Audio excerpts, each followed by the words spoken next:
Hello, salutations, what it do? Sadot the Gamer, all father, Durag Nation, know the vibes like a scribe. Let's get it. Welcome back, Durag Nation. Happy Thursday. We got a special stream today. I decided to cover the Xbox Direct. We got events from all the big 3 companies popping off. We got PlayStation Direct. We got the Nintendo Direct popping off next month. Of course, we got the Xbox Developer Direct today. And then sometime in the next few weeks, we got, potentially even next week, we got the PlayStation State of Play. So we're going to be covering everything. Looking forward to it. What's up, Bluetooth? Capte? Yep, Avengers 2 confirmed. What's up, Moby? What's up, everybody? What up, my naysayers? Is Elder Scrolls 6 going to be Xbox exclusive? You better believe it. I mean, technically it's going to be on PC, but assume every Bethesda game going forward is going to be an Xbox exclusive. Microsoft paid you think Microsoft paid $60 billion so that they could share Bethesda with PlayStation? That's not happening.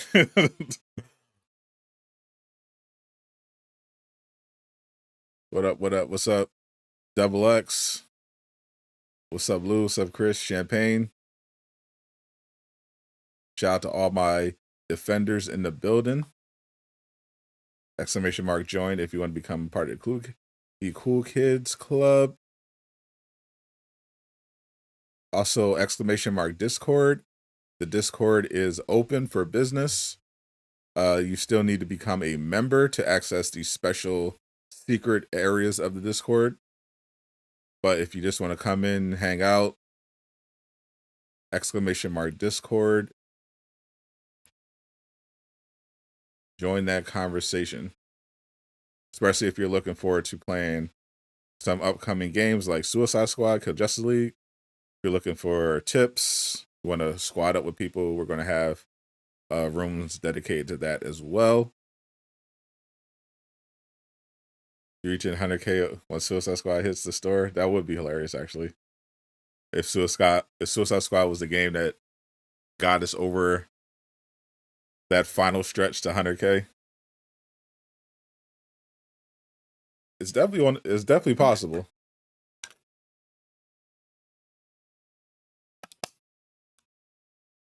Yeah, next week is the reviews, I believe.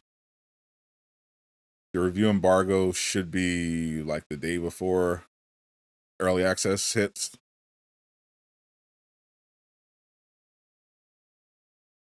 Are there any games I'm looking forward to playing in the future? Of course, I'm a gamer. And there are like millions of games coming out. Any specific genre, or just games in general?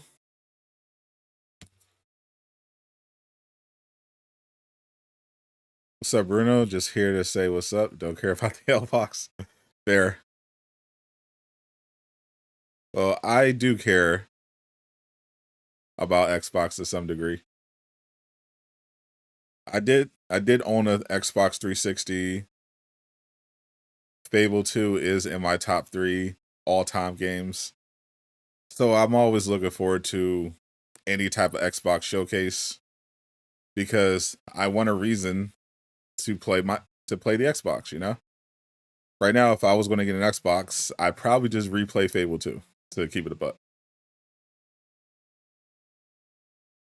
But now we're in 2024, a lot of the other Xbox games that were announced or teased or whatever are getting closer. So now it's looking more like, okay, let's see what Xbox got. So we got Hellblade 2 coming out in a few months. You know, we're going to have Avowed. They're going to show the Indiana Jones game for the first time. Obviously, they're going to finally show us something for Elder Scrolls 6. Blade is supposedly coming out in like 2027, but you know, State of Decay, eventually we'll see that. Fable will eventually see that.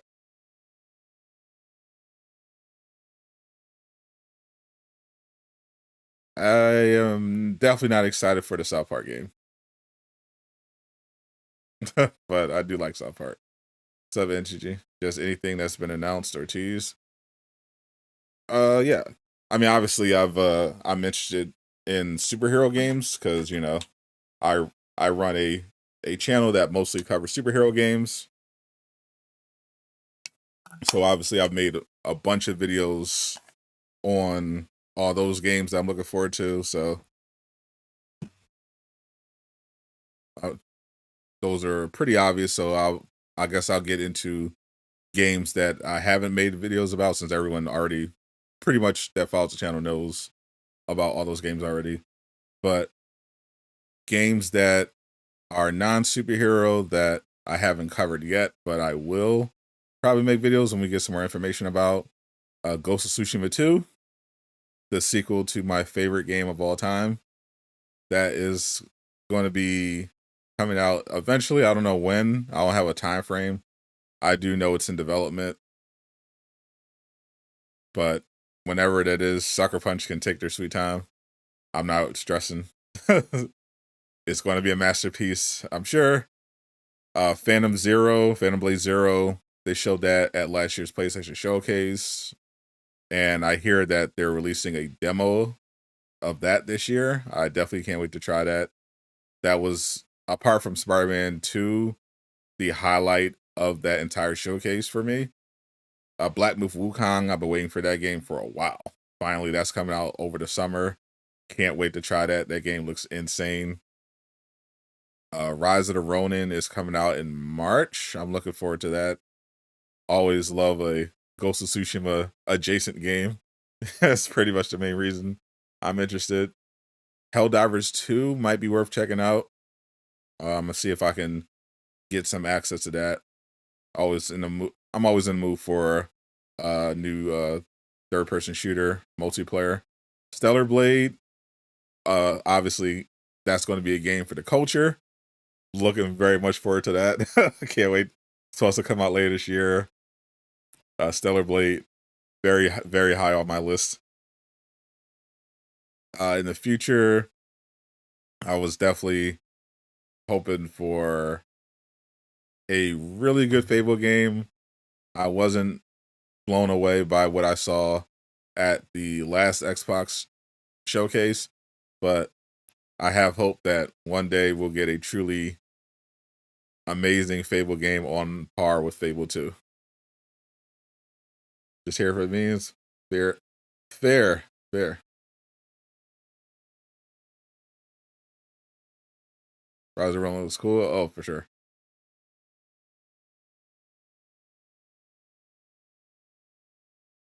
I think we're going to see probably a little bit more of that at the State of Play.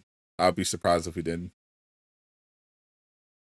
Celebrate going back to the hack and slash style of games. She missed very much. Yeah, it's very much giving me like Devil May Cry, Bayonetta vibes.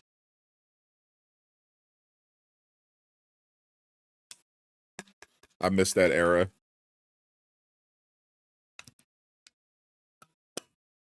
That hours looks interesting. Yeah, for sure. Final Fantasy Rebirth, Final 7 Rebirth. That's out next. That's out next month as well. I don't know if it's going to be good. I've seen gameplay, and a lot of these anime games usually are bad, but I'm probably still going to play the Jujutsu Kaisen Arena Fighter just because it's Jujutsu Kaisen. I just love that that franchise, and it looks like I literally might just buy it just so I can play with Gojo for like a couple hours and then just call it. Like that's legitimately it. maybe the game will be good, but yeah, I'm not banking on it. I just want to throw someone in that domain expansion real quick. I'm using the exit game. Just here to support and exist. That's what we like to see. Shout out to all my existers.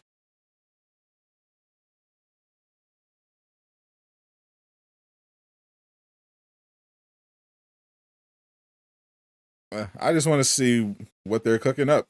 I think the by far most hype game for this showcase is going to be the Indiana Jones, which I'm definitely curious about. Those are two big Disney IPs that Xbox are going to be tackling. Indiana Jones and Blade. So I'm curious how those are going to turn out. I know you know about a Superman game that's cooking after Suicide Squad. You know that I know? I mean, I have made videos about it. The potential Superman game in development. It's definitely not at Rocksteady. I'll tell you that right now. But there is a Superman game potentially in development. I don't know if it... I know that interest has been expressed by the CEO in a Superman game. And I know there is at least one unannounced DC game in development at WB Games Montreal.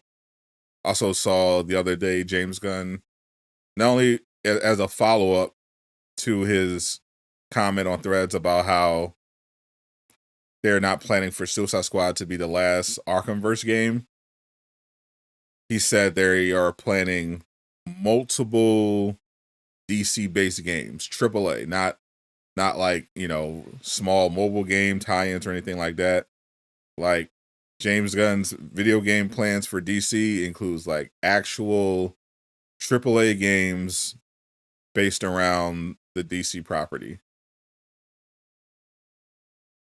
So it's, it may be a little dry on the DC side, So far, we're just looking at Suicide Squad this year, Wonder Woman sometime in the future. But James Gunn is cooking. They finally got everyone to buy in on taking advantage of the game division. So there will be more DC games getting announced in the future. For sure. Assuming that Superman Legacy doesn't completely tank and James Gunn gets fired. But we won't know that until 2025 anyway. So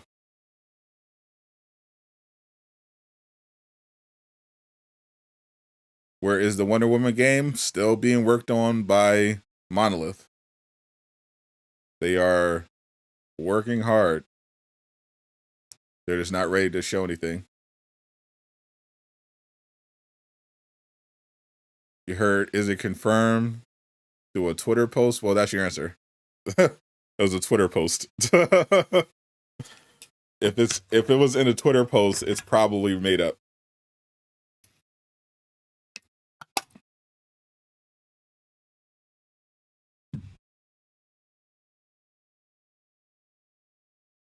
This is a mistake to me people make.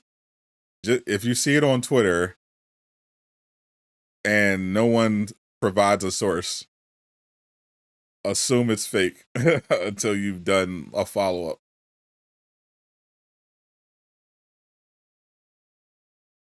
There is no DC Superman game confirmed.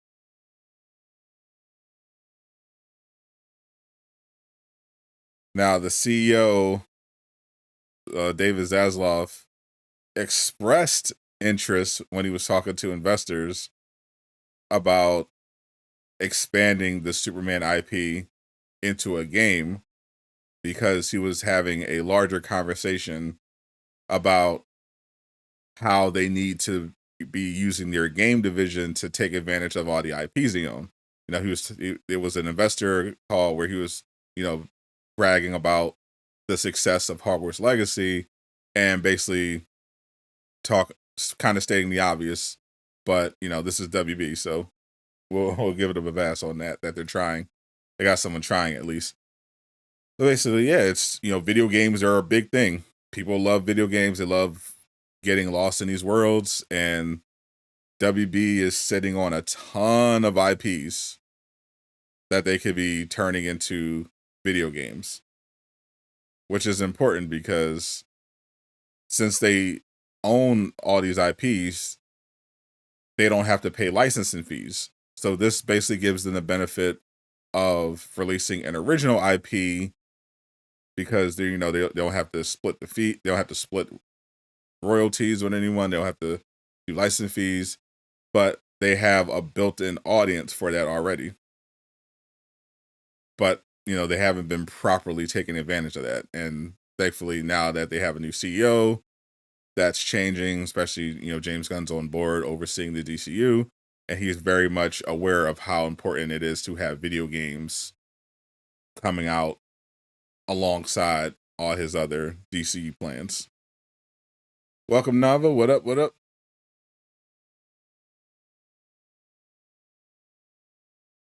Yeah, WB has the same potential. Like they could easily just beat Marvel. Like Marvel has been dominating with the MCU, but now it's like the best time to take over. Like the MCU has completely fallen off.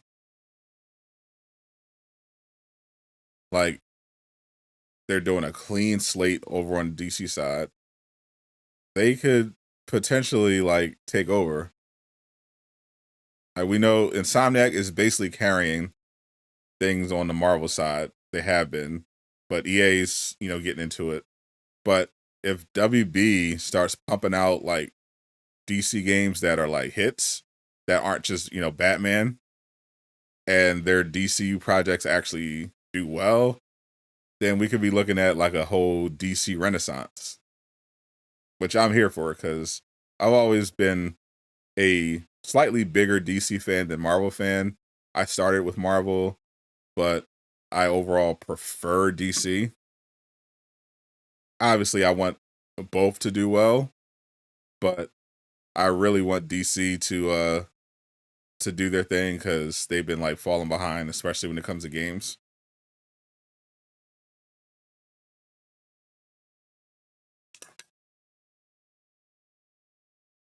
A AAA Matrix shooter. I don't think there's much of a demand for another Matrix game. I mean, the IP is pretty much dead. But back in the day, those Matrix games were really good. Like I remember Enter the Matrix came out, and even though it was like people were disappointed that they made a Matrix game that wasn't like a straight up adaptation of the movies, like from the first movie on, it was a spinoff featuring like a Jada Pinkett Smith's character and the Asian guy. It was still a really good game, but everyone was just like, yeah, but we just want to play Neo. And then sure enough, they gave the people what they wanted. Matrix Path to Neo, full AAA game. You play as Neo, starting in the Matrix at your little cubicle, all the way through the Matrix Revolution. And that game was amazing. It was exactly what I was waiting for. That game was absolutely goated. I don't know if there's much of demand, but I would love a remake of a remaster or something. A Path of Neo. That would have been crazy. It would have actually been smart because they tried to bring back the IP with that fourth Matrix movie, which was terrible. But if they had tried to really do that properly, what they should have done is like wait and then release a remaster of Matrix Path of Neo instead of just that Unreal demo. Do a Matrix Path of Neo remaster or remake, like full remake on like the level of Resident Evil, and then tie that in in the marketing with their Matrix 4. Now, the movie, if they'd done that, you know, they would have had time to cook more on that movie. Could have been better.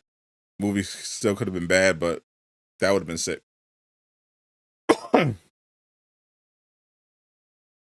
Because that game was amazing. The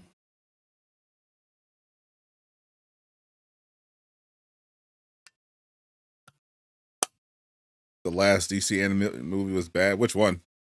They released a lot of those. You want a Flash game? Hell yeah. We definitely want a Flash game. I definitely want a Flash game.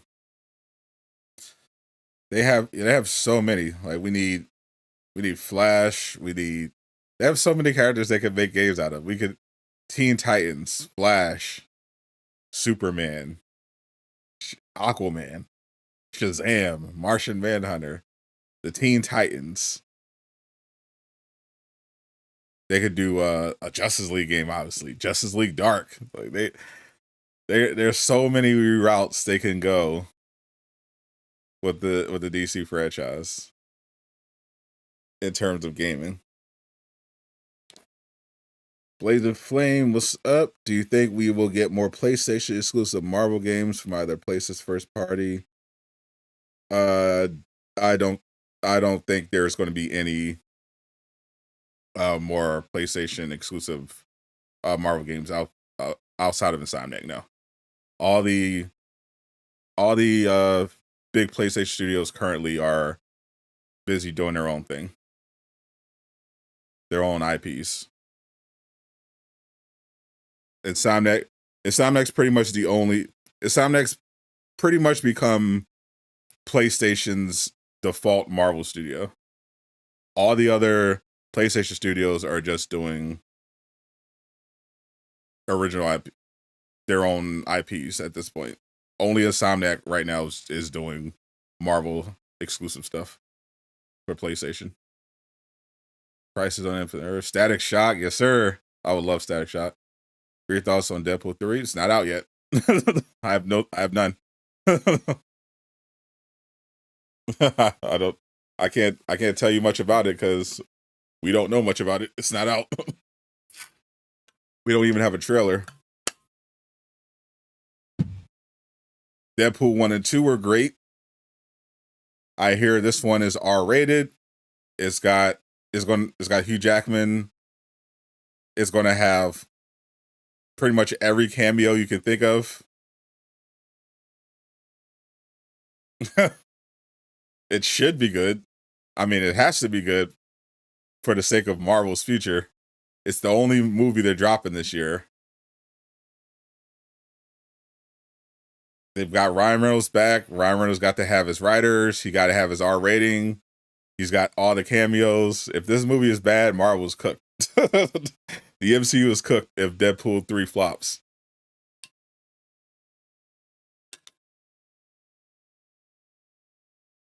They actually really do need this to be a $1 billion movie, and it should be. But if it's not, holy, they're cooked. they got to start over. If Deadpool 3 don't hit, they got to start from scratch. It's a wrap.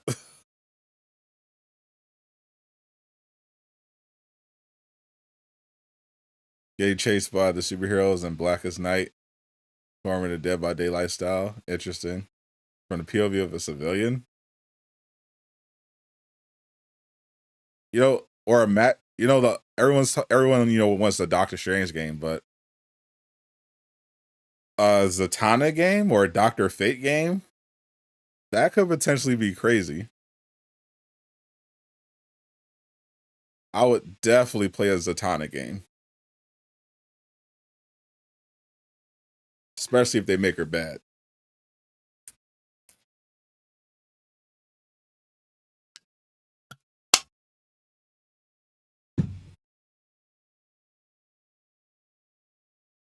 You think PlayStation could partner with a second party? No, I don't.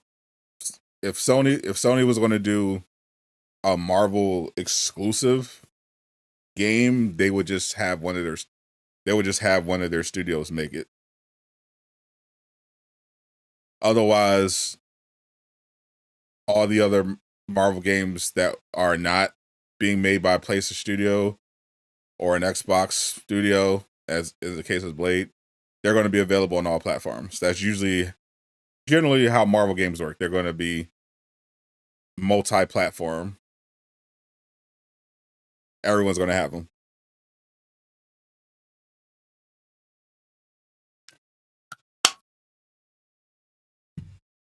Xbox is, changing things up, finally getting their, foot in the door in that regard by doing a Blade game. But all the EA games, those are going to be on all platforms. The Skydance new media, that Marvel game is going to be on all platforms.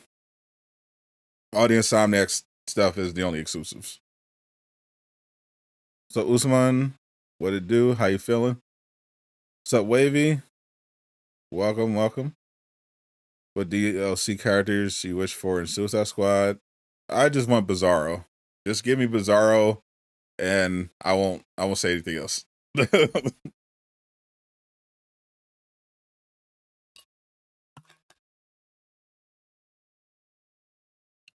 I'm fine with Rocksteady not doing a Superman game. I'm looking forward to Suicide Squad. But if you could give us Bizarro and I could just fly around Metropolis, I'm good. I mean, there's a lot of possibilities. I know Bizarro is one of the weapon sets, but there's a ton of potential NPCs we can run into throughout the game, so I have no idea. But I do know Bizarro is one of the weapons. He's got a weapon set in there. So that obviously puts him on the table for an appearance. Black Mask has a weapon set. I think Mr. Freeze has one too.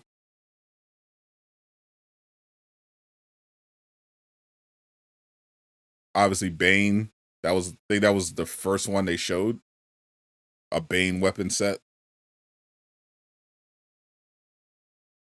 Diablo has a weapon set.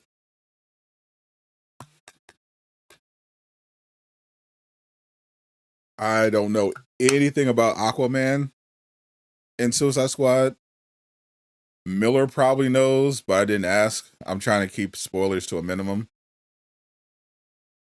I know as much as I want to know right now, for the most part, about Suicide Squad. Like, I didn't want to know big story details. All I wanted to know was, what's the end game like? What's the DLC going to be like?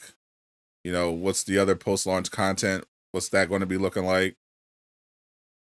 And, more info about the base game. But I didn't want to have a bunch of story spoilers or anything. I want to enjoy. Like DLC characters, roadmap, that stuff, I don't care about knowing about. Because that's important when it comes to a live service game. I want to know that there's a plan. I want to know that there's a roadmap.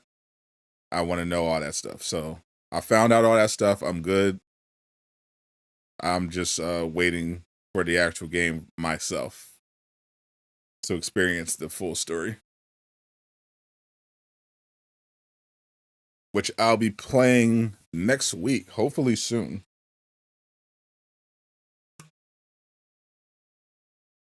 What time is? Let me check the calendar. Actually, when is the 20? What's the 30th? So early access. Today's it's the 18th. So early access is Tuesday the 30th. So that's the week after next.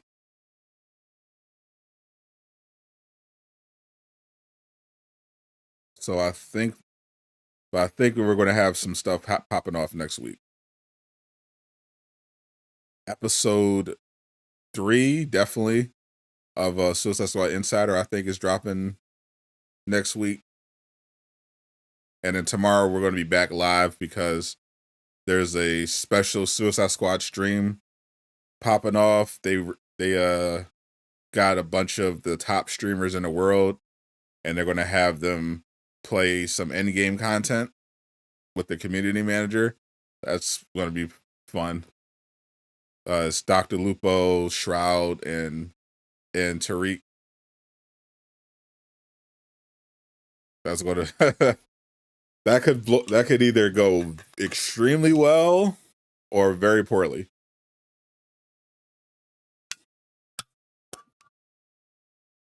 I mean, they're the three of the best gamers in the world.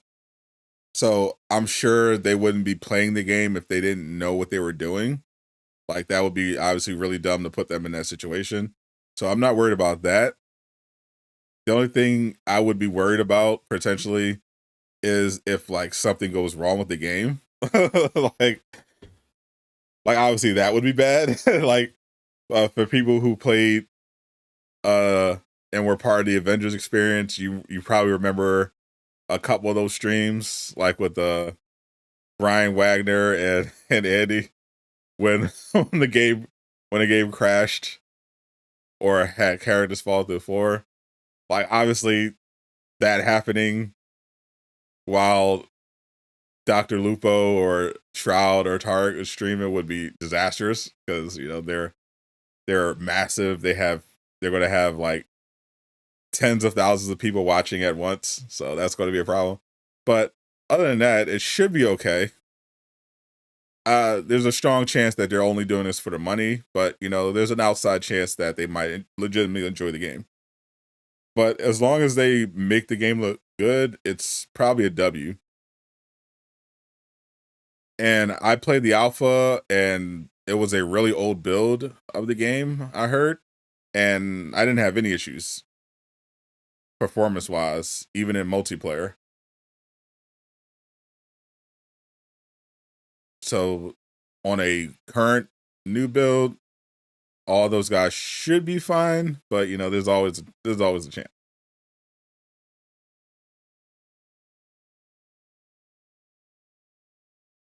I think the thought process was basically, it's marketing. Like, we're already the number one most pre-ordered game on the PlayStation Store. At this point, a lot of people have made up their minds about the game, so they want to put this game out there to a really big audience, get their eyes on it. And in particular, this is an audience that would be more interested in this type of game. Typically, there's more overlap between the audience that watches, Dr. Lupo, than there is someone who's like, compared to say like Arkham Video, for instance. Even though, funny enough, Arkham Video did actually like Suicide Squad and is looking forward to it. But you're not going to have people in Dr. Lupo's audience, for example, whining about loot or having a game be live service or multiplayer or being a shooter, because obviously they watch that every day. So they're not going to have a problem with that. And I hear Tarkov isn't even in a good place anyway. So the absolute best case scenario, Dr. Lupo and Shroud and them make Suicide Squad look really cool. They get excited enough about it. They do big enough numbers that they decide to keep streaming Suicide Squad, and they convince their audience to give it a try. Then all of a sudden, Suicide Squad is popping, and their sales go high, even higher, and now they're going in to launch with a lot more momentum. Absolute best case scenario. Xbox has to save gaming once again. When did gaming need to be saved in the last 10 years? Closed test was really fun. Happy they made Carlos movement more fluid now. But Captain Boomerang's your main. Exactly. That's exactly how I am. I play with everybody. Harley took the most getting used to, but I liked her the least. But Captain Boomerang, that's my guy. What's up, Nathaniel? Just talking about Suicide Squad. We got about 10 minutes until showtime.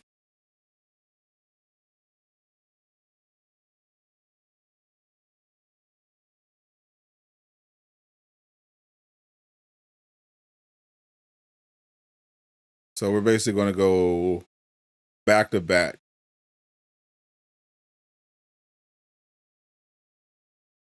The developer direct is going to be 48 minutes long.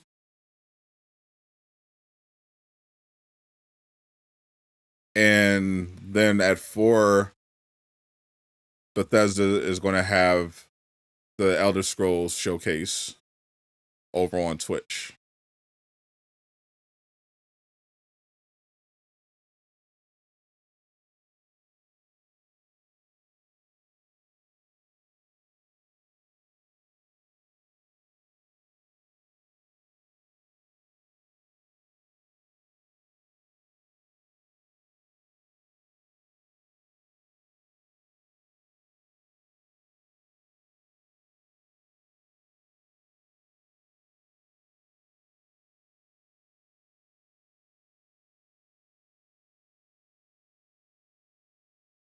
Palworld. Everyone's talking about Palworld now. If it was on PlayStation, I would have tried it.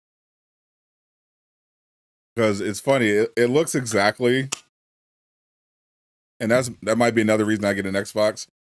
It looks exactly like the type of Pokemon game I've been asking for the last 15 years. I legitimately have not had any interest in playing a single Pokemon game since the Nintendo 64. Legitimately. All I wanted was a true open world Pokemon game where I get to craft and explore, have real-time battles where I get to control both the trainer and the Pokemon. Like, get to hang out with them and all that good stuff. That's all I wanted. And we finally get it in 2024. And it's not actually Pokemon. We have Pokemon at home. And it has guns. But it's looking like a banger. I'm hearing, is there an early access right now? But everyone that I've heard and have played it says it's like legit.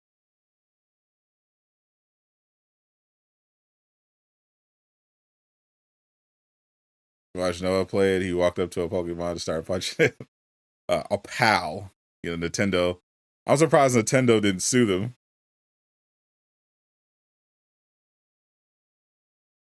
I saw that game. I was like, is that a Pokemon game? Is that a new Pokemon game? They're pals. They look exactly like Pokemon. How they got away with that, I have no idea, bro. That's actually insane. Not only did they get away with basically making a Pokemon game, they had the audacity to make a better Pokemon game than probably Nintendo has ever made. Pikachu about to catch these hands.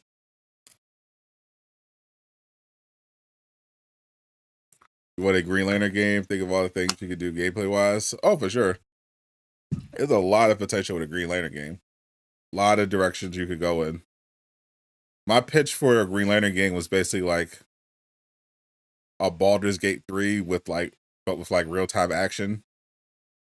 You can create your own lantern, fully customizable build with skills and perks related to your race and class type.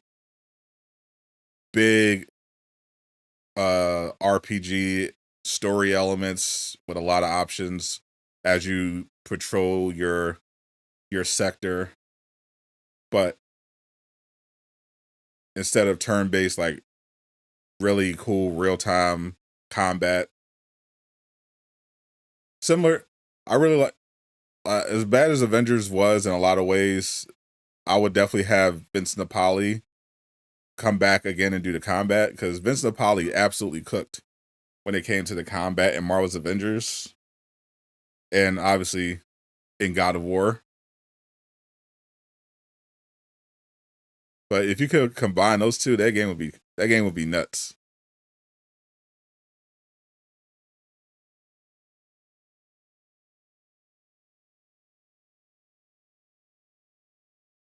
Are they going to? They're supposed to show Final Fantasy 14. I have highly doubt it. This event is supposed to be showing off Xbox first party games. This event is basically, hey, you have an Xbox, right?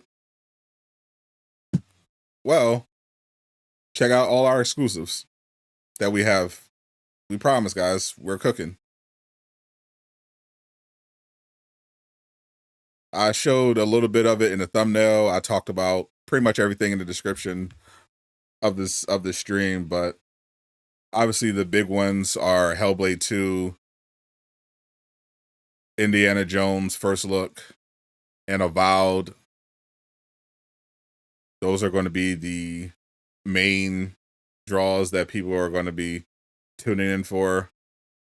And at 4 o'clock, they're going to have the Elder Scrolls 6 showcase.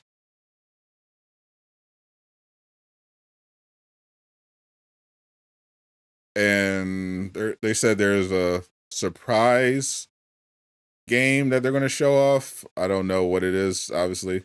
It's a surprise. But I heard it's not big. So we'll see what it ends up being. But they're also supposed to show our History Untold as well.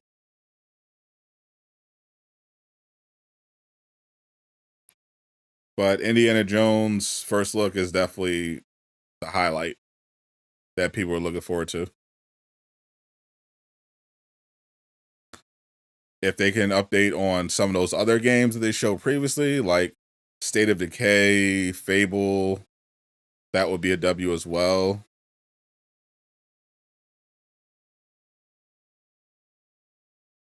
Halo's. I don't know about Halo.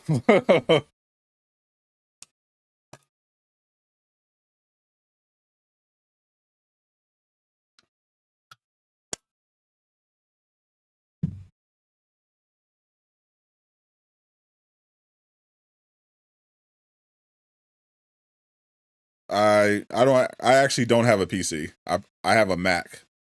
I don't actually have a gaming PC. I have a PS5 and a Mac computer. What's up, Craig?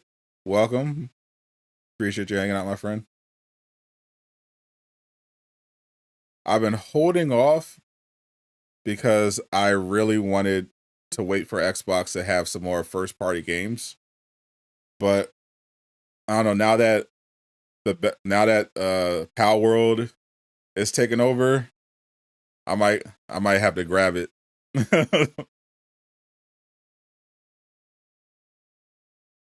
So finally play a good Pokemon game.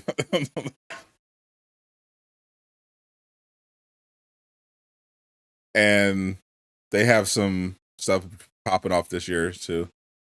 Hellblade 2 might be popping. At least visually, Hellblade 2, looks insane. I'm not that invested in the franchise, but graphically it does look unbelievable. Definitely looks current gen. But my favorite Xbox games from the 360 era were Fable and State of Decay. So you already know I'm always looking out for those. But the Indiana Jones game, I'm definitely interested in seeing how they do that.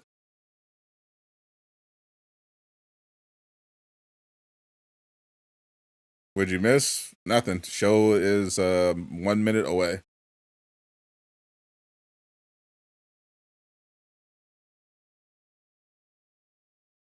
Never played Gears. I never liked Gears.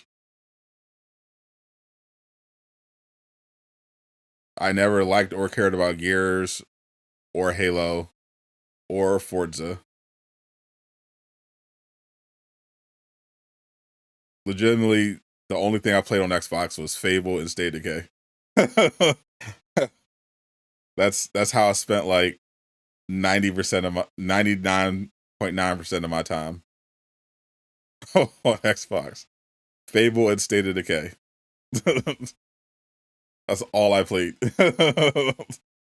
I've been a PlayStation guy most of my life. Like I started on Sega, Nintendo, Dreamcast.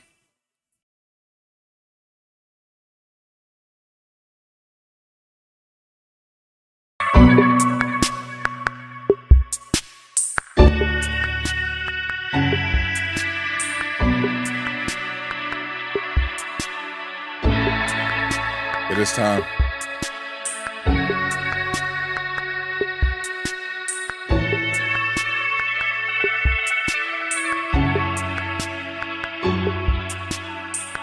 Looks like it was pre-recorded.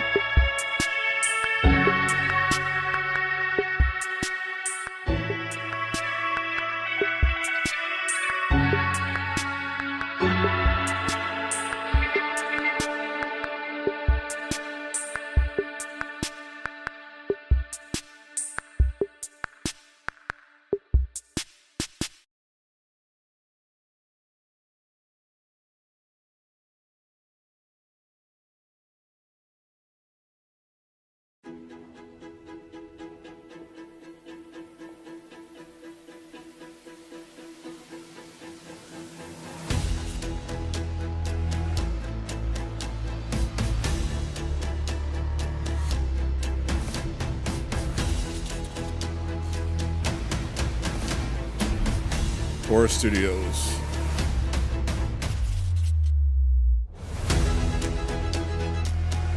Yeah, so this is only focusing on 4 studios.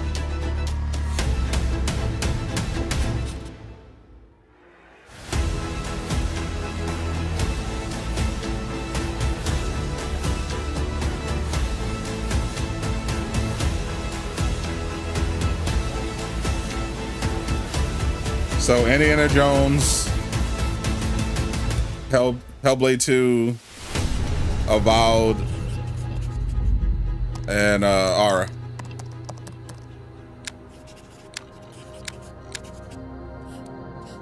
So who we started with?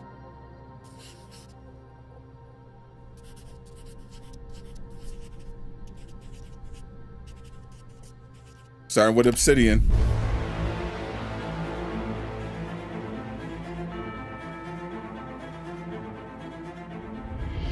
Welcome to Obsidian Entertainment. I'm so proud to share with you our upcoming fantasy action RPG, Avowed. Avowed is an adventure into the heart of the living lands, a frontier at the edge of the known world, where you must put a stop to a mysterious spiritual plague and discover a secret at the heart of the living lands. At Obsidian, we love creating worlds with deep themes, dynamic gameplay, and thoughtful reactivity. And Avowed is no different.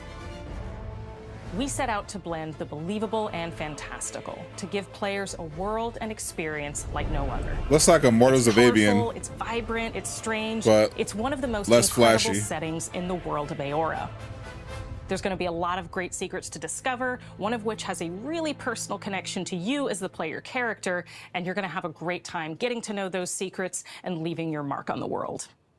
And when it comes to encounters, our combat brings the best of the moment-to-moment fun that comes with action-oriented gameplay and the depth and breadth of choice that you get with an RPG. Here to talk more about Avowed's combat is Gabriel Paramo, Gameplay Director. Here at Obsidian, our team's overarching goal is to empower you with choice. So we developed a flexible combat system that allows you to quickly swap from spellcasting and sharpshooting to melee combat. We want to give you the freedom to mix and match your loadout to fit the way you want to play from moment to moment, uninterrupted. For all battles, you can combine a variety of weapons, attacks, and abilities for tactical advantages against a wide range of enemy types. It's not just hacking and slashing. You're making real-time decisions about when to use your I'm a magic abilities, guy. powerful melee attacks, blocks, parries, and special attacks. Hey, I'm all about that magic. If you choose to approach combat with a one-handed wand, it feels quick and snappy when dealing damage to enemies at mid-range. Using the Tanglefoot ability, you can stop enemies in their tracks, giving you the opportunity to focus on weaker or tougher combatants in an intentional and controlled manner. It's important to pay attention to the types of enemies you're dealing with. Some units are extremely defensive, some are brutishly difficult, and others you must make sure you prioritize, or their healing capabilities will put you in a tough spot. To help with the different encounters you will face, we provide customizable loadouts that can be quickly switched during combat. That means you can play however you want. Loadouts. Equip a sword and shield and charge into battle. Dual-wield pistols and control the encounter mid-range. Or even dual-wield wands to feel like a gunslinging mage. You could use your enchanted wand to freeze enemies, and then use your offhand weapon's power attack to shatter them. Yeah, I'm definitely dual wanding. Hard to keep you constantly engaged as battles unfold by creating a balance between pressure and manageability during combat. Dual wielding wands looks crazy. To build and progress their envoy in the world of the living lands as they get to know the game and the story and explore the many diverse regions. No, that's definitely my playstyle. Will have you make difficult decisions with profound consequences. Like this side quest you may encounter in Shatterscarp, the third region you'll explore on your journey through the living lands. As you're exploring, you come across the bodies of these fallen soldiers. And as you explore the remains of the battle, it's up to you to determine who, if anyone, is at fault. Just the four of us. Manu, Kiri, Naoki, and me. Training under Captain Ruiki. Trying to keep Thirdborn safe. Yeah, I see some Baldur's Gate 3 influence. You're a gang of vigilantes. Oh, she's cute. Holy, hold up. Who that? Take my badge. Take everyone's. Our families deserve. We got a sister in this world. We got a queen in this world. Making the right choice isn't always what it seems. We embrace moral nuance and gray areas, trusting players to make tough decisions in complicated situations. I had to get this game for the culture. My squad and I rested in the cave by the water last night, and as we were sleeping, we were ambushed by those miserable Zords. I was so surprised. It was so dark. I just got separated from everyone else. Look, am I going to play Avowed? I am now. But I have to know if anyone else made it out. Of course he did. Sergeant Asui never has a thought he won't say out loud. So what did he tell you? That Captain Ruiki was sick? That I was paranoid? That I was a dumb baby? I heard it all often and loudly. Switch back to the Sergeant Asui. Switch back to the woman. Why is he not here with you? What happened? I ain't trying to hear what you guys say. At the end of the quest, you have a choice. When you confront Private Naoki, if you believe the story he's told you, you can hand over the badges and let him go back home. You're right. Real battle isn't something you can prepare for, is it? I don't believe him. It's not my fault. No, they should have never have camped in the cave. I'll take the badges. I'm going back to Thirdborn. But if you confront him, if you believe that he fled the site of the battle as an act of cowardice, then he might challenge you to a fight to reclaim his honor. Either way, when you return to town, you'll see the consequences of your actions Blade is an and Xbox the choices game. You made during this quest. Creating an immersive it's being published by Bethesda is anchored in the world we and it's coming out from Arcane Studios. And the team have worked to create a unique, colorful, and dynamic. That's an Xbox studio now. From the outset, we knew that we wanted a Avowed setting to feel rich, weird, and wonderful. We found inspiration in a wide swath of Dragon's Dogma. Dragon's Dogma is not an FPS. A unique RPG experience. By contrast, and it's not an Xbox studio with the game. dull or verdant spaces this with is Avowed. ones, we can better deliver complex emotional experiences for our players.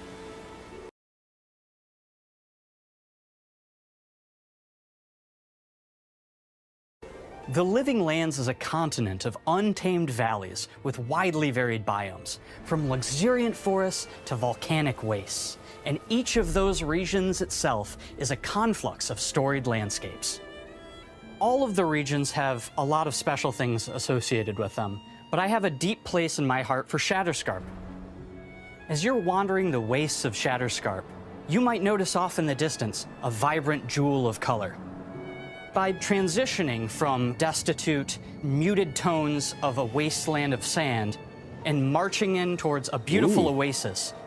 There's the opportunity there for life, for adventure, I like a good oasis. and even a little danger. Wonderwall is one of my favorite songs. We hope you've enjoyed this look at Avowed. We're thrilled to share more about the game in the coming months, and we can't wait for you to explore the Living Lands when Avowed launches this fall. This fall? All right. Fall 2024.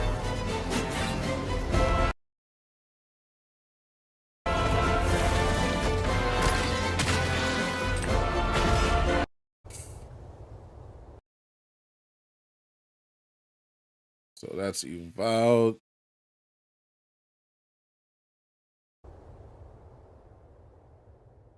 Fortunately, the fall brings Black Myth Wukong. Actually, that's not true. Black Myth Wukong is the summer.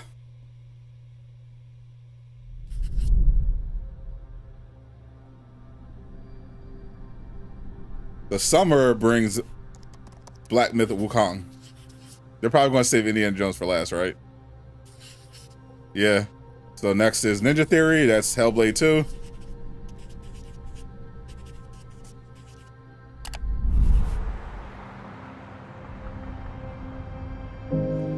I'll be shocked if they don't save Indiana Jones for last. Hi, I'm Don Matthews, studio head here at Ninja Theory in Cambridge, UK.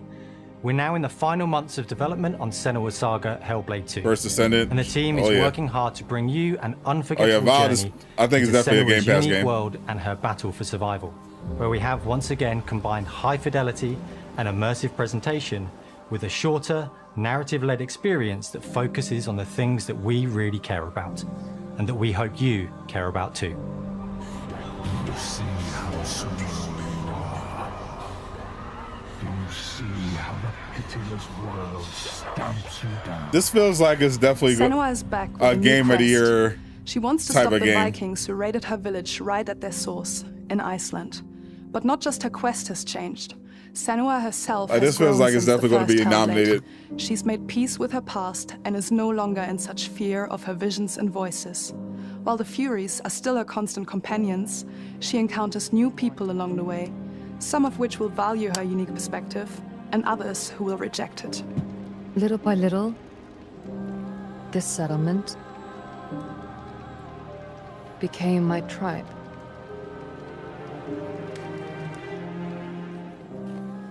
In the game, Senua Depends on what arrives comes in out this 10th year. I mean, century we Iceland pretty much know on a what's coming trail out of this year. Vikings who have been enslaving her people.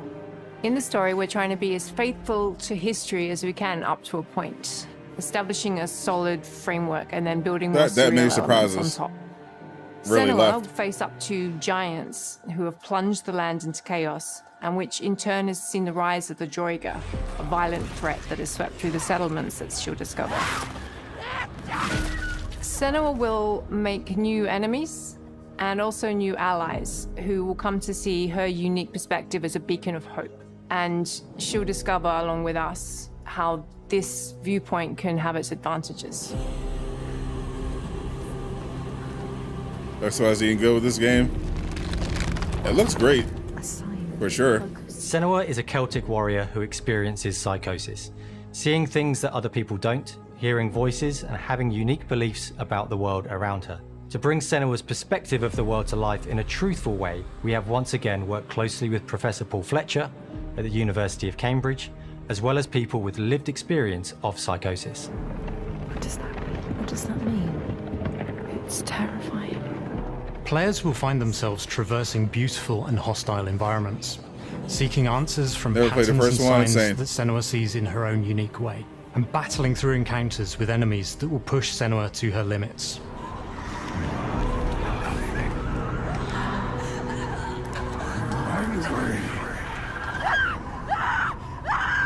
On Saga, we've taken everything to the next level.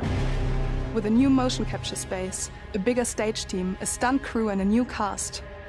We spent a lot of time planning the motion capture shoots, thinking of what events would be good to bring into this fight. Like, how can we make this fight feel different from the previous fight? We have all new combat for the sequel. One of our key goals was the ability to actually tell a story. New Elden Ring DLC, yep. It does feel very different from the first game, but it's very brutal and you're very invested in it.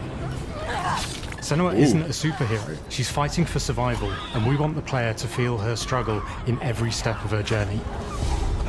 We want the player to always feel like they just scraped through, just survived it. Mel knows Senua better than anyone, better than I do. So much for the Her power instincts fantasy. are amazing, and she really doesn't need much help from me. On stage, our main focus is storytelling. No one-shot So I get builds. to watch the actors and see all the beautiful expressions on their faces, and then I have to wait a little while, and then I get to see that all again in-game, in costume, on location, everything. It's a great experience, a great process. Every discipline in the studio is unified in achieving a deep level of immersion to help suspend your disbelief and pull you into Senua's story. We were lucky enough to do a few reference gathering trips in Iceland. You have to be there. The sense of scale, everything is incredible. And you see a scene or you see a small section of the game and you're like, yeah, that works, that's amazing. Senua experiences reality differently, and a part of this manifests in the voices she hears. She will collapse. She will collapse. These voices come to life through binaural audio, which provides a good representation of this type of auditory hallucinations. As we focus in immersion, binaural audio is perfect for this because through headphones, you surround yourself in a three-dimensional space. In the first game, we only applied to the voices that Senua listens in her head.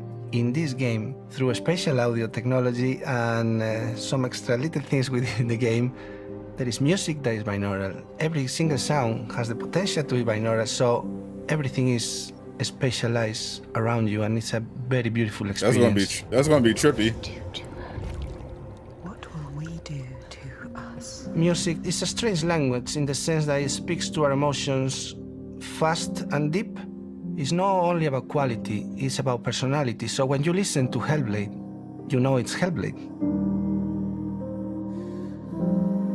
On the music, we are working with High. What's up, Trini? How you doing? For me, it's a personal privilege because I really admire them. We feel their craft, their depth, their meaning in the music. It really connects with our game and elevates it to something really special. We are also working looks like with a movie. heavy metal singers, Yeah, the graphics rock are singers, ridiculous. and our very own Furies. They sing so beautiful, and we add that binaural touch of music. So this all creates a very immersive and a very special and unique experience.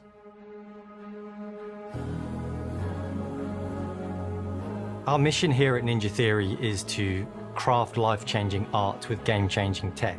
And that's our aim in Senua Saga Hellblade 2, is to not only see where Senua goes next, but to deliver something really meaningful for our players. To me, there's only My been like hope a is that they handful will of really games connect this to generation so Senua as a far character, and even if they can't that really relate visually to what she's going looked through, like, maybe they know someone oh, that like, relates to that character, this and could be they a can movie or then something. understand that person better. Well, I don't want to sound cheesy, It's but basically, in a way I'm Senua, right? Dead Space She exists remake. and doesn't. It exists through all of our work, through every ninja. So Demon Souls we all are Senua. and we are Hellblade creating 2. this character that grows and grows and grows and grows and keep growing and keep changing. So that makes it real. I'm so proud of the love, care and passion our team here at Ninja Theory are putting into Senua Saga Hellblade 2. Our hope is to not only create a game that is great to play, but to craft an experience that leaves you thinking and feeling. I've not played From any of the our combat Hellblade gameplay games. through to our action set pieces, from our cinematic scenes to our puzzle solving, everything is crafted in service of Senua's journey. A journey that you can embark on May 21st. May 21st. My birthday is that month. It's going to be on PC, Xbox, and Game Pass. That being a Game Pass game is nuts.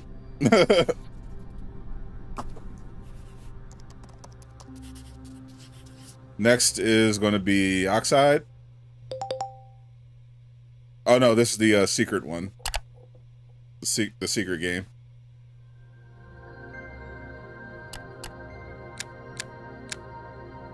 Square Enix, Final Fantasy.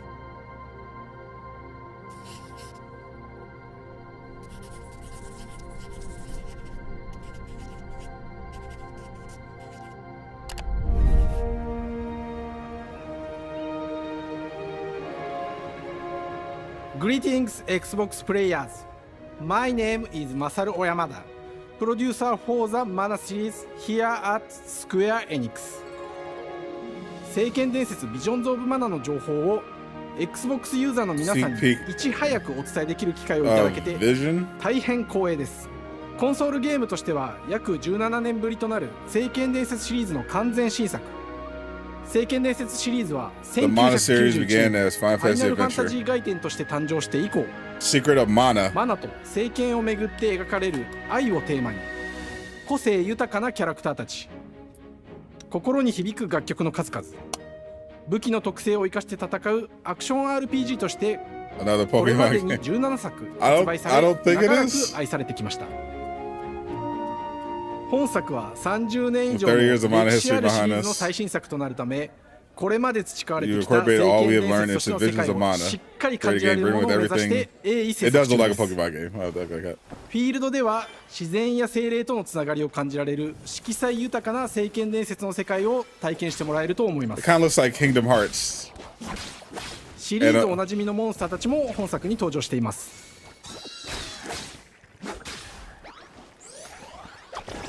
But you're fighting Pokemon. 今回これらのおなじみのモンスターたちを作り出した聖剣伝説の生みの親である石井浩一さんとともに聖剣伝説ビジョンズ・オブ・マナの内容を紹介していきたいと思います。Hello, I am Koichi Ishii from Grabs. I am so happy to introduce the newest game in the Mana series to Xbox players.Nintendo about to sue somebody. 初期の頃からシリーズ作品に登場しているモンスターたちは私が考案したものですが、中には小学生の頃すでにイメージができていたものもあります。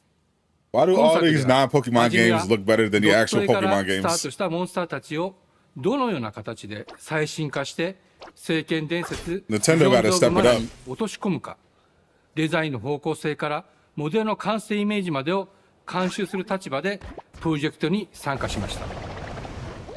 That looks like a Mario mushroom thing. 聖剣伝説ファイナルファンタジー外伝を作っていた頃から自分の頭の中ではモンスターたちが立体的に生き生きと動いて、これまで自分が携わった作品ではそれらをどうやってThose are literally Pokemon. 表現できるかにこだわって Some of those are actual Pokemon. Hold up, wait a minute. 最新作では聖剣伝説のモンスターたちのただNah, son, some of those are actual Pokemon. Now hold up. バトル中はモンスターたちの I know it's been a while. 注目してください。これまで聖剣伝説シリーズには OG Pokemon when I see them. 海を渡る手助けをしてくれる頼もしい仲間たちがいましたが、 I saw a bunch of Pokemon, bro. 広大なフィールド探検に欠かせない新たな仲間が登場します。陸上を猛スピードで駆け回ってくれるピックルも石井さんが新たに考案してくださっています。I saw Weevil. Nah, bro. 新たな仲間を考えるにあたっては今作のマスコットキャラクターになるくらい可愛い動物にしたいという漠然とした思いがあります。How did they keep getting away with this? その上でヨークシャテリアの毛並み、見た目はアルマジルによく似た仙山港や古代エジプト神のアヌビスの子供といった具体的なイメージが浮かんできて、それぞれの特徴を取り入れながらデザインを書き起こしました。デザイナーにもアイデアを出してもらいながら、足の長さ、丸まった時のイメージなど、ゲームの中での見え方も考えながら調整を重ねていき、ピックルは誕生しました。もう一つの挑戦は楽曲面です。過去さまざまなコンポーザーが携わられた楽曲の雰囲気が感じられつつも、最新作として素晴らしい新たな楽曲が生まれました。A lot of those Mana monsters BGM were でもしっかり legitimately 聖剣伝説シリーズらしさを感じてもらえ copied ると思 straight い from ます。 Pokemon. 過去シリーズの楽曲を手掛けたクリエイターたちが全100曲という大ボリュームの制作に挑んでくれました。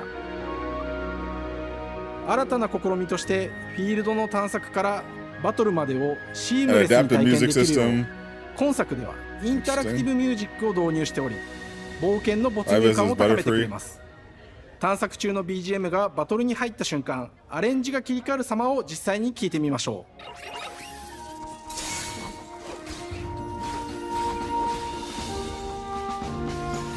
う。The game looks fun though. Why do all the non-Pokemon games look better than the Pokemon games? 今作はアクション RPG 聖剣伝説のアクション部分が強化されています。But Nintendo about to start the villain 空 arc. 中でのアクションがバトルの鍵となっており、武器での攻撃だけでなく魔法での攻撃も可能になっています。This is out of pocket. そして本作ならではの特徴として聖剣伝説シリーズではおなじみの精霊たちがいますが、その力を宿した武器を使うとバトルを手助けしてくれるようになります。精霊によっては様々な特性の違いがありますので、その効果とともに聖剣伝説の世界らしい不思議な力で爽快なバトルを楽しんでいただけます。If I could get away with making a Pokemon game オリジナルモンスターや the way that I think Pokemon games should be made, I'd do it 聖 too. 剣伝説ビジョンズマナーは聖剣伝説らしさを感じてもらえる作 I'm 品にな tired る of よ saying う小山田君を中心に tired チーム Nintendo の Switch みんな Pokemon game every year, 頑張っ bro. て作ってくれていますので、ぜひ I want some 発売を innovation. 楽しみに待っていてください。私自身もプレイするのを楽しみにしています。 So if all these bootleg Pokemon games got to do 聖 it, 剣 so 伝 be 説 it. シリーズとして初めて Xbox ユーザーの皆さんにお届け First する time 本作 Mana series is releasing on Xbox. ビジョンズオブ We'll be マ sharing ナ more ー information soon, 今後 so も keep 様 an 々 eye な out. 情報をお届けしていきますので、ぜひご期待ください。この夏 Can't こ wait の till 忘れられ the ない Xbox 冒 community 険を on this unforgettable Xbox adventure ユーザ this ーの皆 summer. さんに楽しんでいただける日が今から待ちきれません。 So this looks like it's dropping in the summer. All right, and it's going to be on Series S, X, and PC. Summer 2024. Same time frame as Black Myth Wukong. Small price pay for salvation. Now it should be Oxide's turn. Mm-hmm. Saving Indiana Jones for last. Mm-hmm.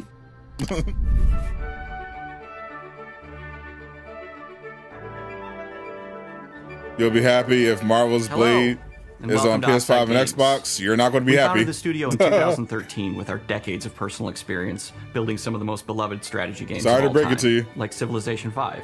We came together to create something new and innovative in a genre we all love. Our History Untold is the game we've dreamt of making. Ara is an homage it's definitely to a smart move. historical gamers, You know most people are here for strategy indie. gamers, 4X gamers. It features all the depth and gameplay fans of this genre love, where you'll explore the world, expand your nation, The govern your bulk of the people who are and here for engage with your Hellblade rivals 2, on the international indie, stage. But it isn't just and more of the same. Elder Scrolls at With Ara, we wanted at to the end challenge at some of the 4. preconceived notions about the genre, push it forward in a modern, empowering, and truly compelling and approachable way.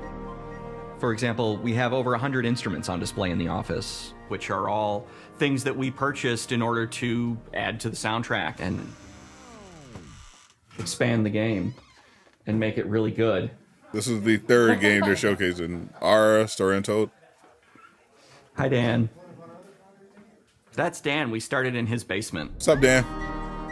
It's been an amazing process to see from concept to completion. We started small, building a robust game engine, questioning our design assumptions, and prototyping out features, rediscovering what made us fall in love with strategy games in the first place. The end result is Ara, the historical grand strategy game that presents a living world where you can rule how you want to rule and chart your own path to becoming the most prestigious nation on the planet. For Ara, we knew we needed deep systems with outcomes that encourage exploration and give players the power to experiment and make meaningful strategic choices while still having agency over their playstyle. We also wanted to explore more in different parts of history and give players from around the world Got the Eiffel Tower.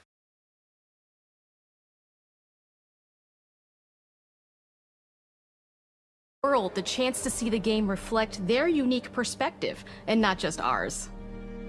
And finally, we knew that for players to feel the impact of their decisions, they would need to see their choices Series X reflected is in the broken. game world itself, Hope you get it not fixed. just through numbers on a menu. One of the first differences you'll see when you dive into Ara is what we call the living world. It's a procedurally generated alternate Earth, bursting with life, and Procedurally generated alternate Earth. Okay. intuitive, authentic, and immersive space, a blank canvas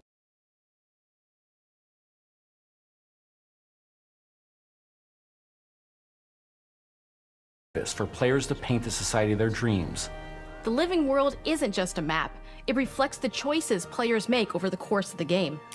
They can see everything from the settling of the wilderness to cultural influence on architecture over time to the thousands of citizens living their lives and reacting to the changes. We want players to feel like they're truly occupying the world, leading their people as they thrive and grow. Core to the vision of Ara is our philosophy of rule how you want to rule. And no feature better exemplifies this than the prestige system. To win a game of Ara, players will compete with their rivals to build the most influential, impressive, and important nation the world has ever known. This is measured by prestige, the player's score that proves their worth as a leader. The prestige system gives players the chance to decide what kind of leader they want to be. I don't think I've ever played one of these games before. Culture, military might, scientific advancement. The choice is theirs.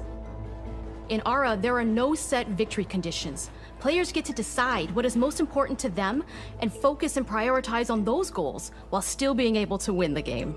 Personally, when I play Ara, I like to build triumphs.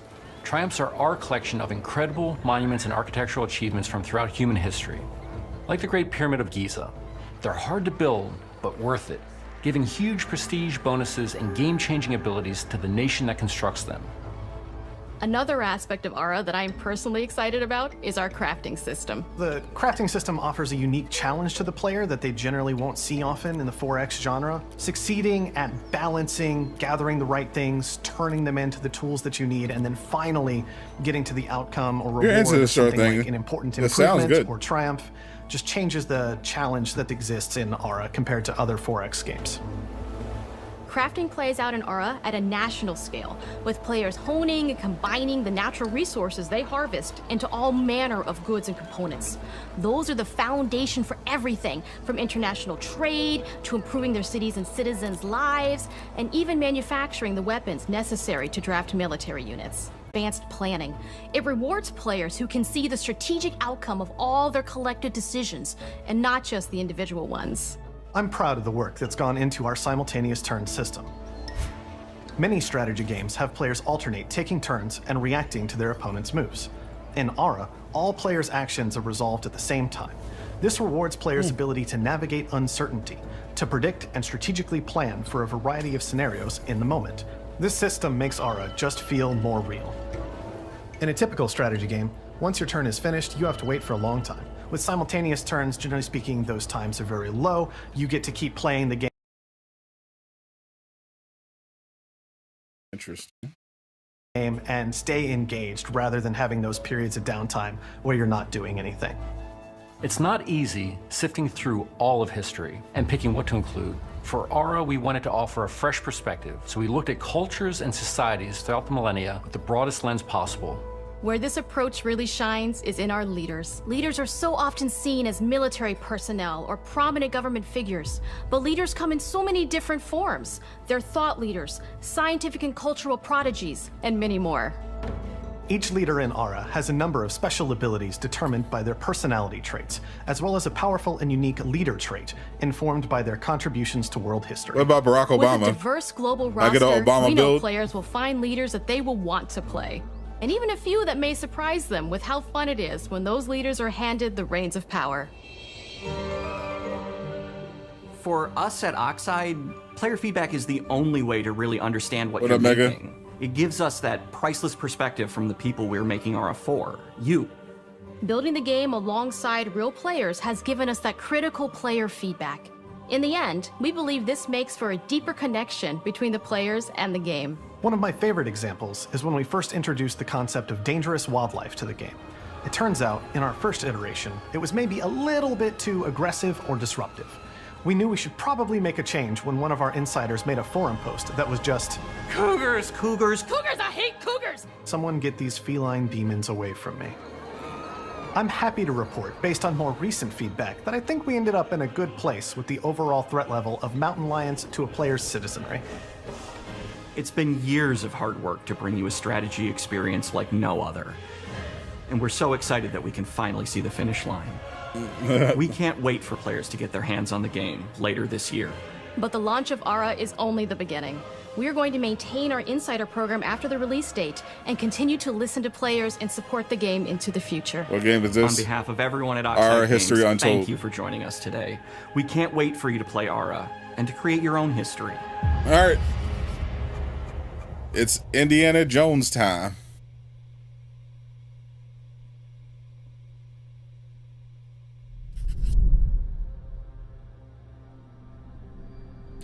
Machine Games.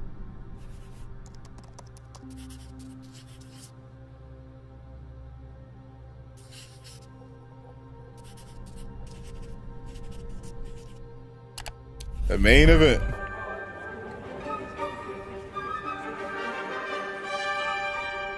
Hej och välkommen till Uppsala, Sverige, här hos Machine Games. We are really excited to finally be able to share our work on Indiana Jones. His name is Jerk.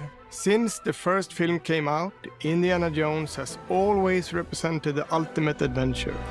Even today, it's one of the most iconic franchises in pop culture.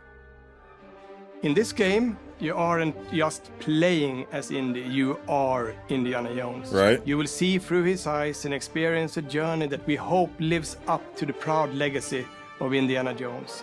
When Todd Howard first told us about his vision for the game, we knew it sounds like an a very good FPS. fit to help bring it to life. I've wanted to make an Indiana Jones game forever. I'd had this idea for what it would 20 be years like, in the making. and the story, what Indy was going after, what period of his life it was in, what kind of arc he was going to have. And as the years went on, I thought, who would be like the best studio in the world to make this? And it was my friends at Machine Games. I can remember pitching Lucasfilm on the game and being, a little bit nervous because, look, it's, Indiana Jones, and their response was just overwhelmingly positive, and just that excitement has bled through the whole project. Let's see it. And they have just been so trusting and supportive of everything that we want to do with the game. It's been a long time. I've been a fan of this my whole life, and I couldn't be more excited to show you what the team here has been up to. Let's take our first look at the new Indiana Jones Let's go. game. First look. Would you miss everything? But it's time for the main event. Indiana Jones game. Dr. Jones. Dr. Jones. While you were playing your pointless game, I was playing you. You're wondering if maybe there you he is. have built yourself a life of meaning instead of ending up here, dead and forgotten in the sense of Africa. Hey, that man looked like Harrison Ford. I'm actually glad they did that.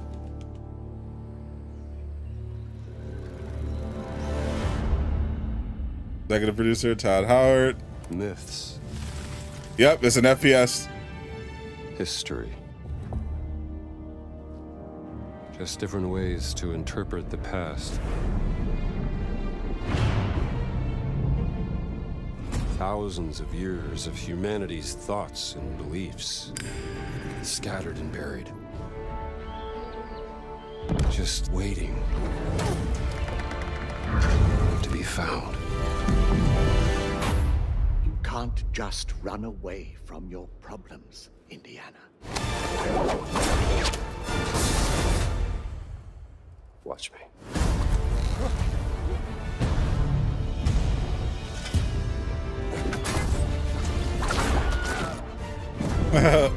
Throughout history, at least you got the whip.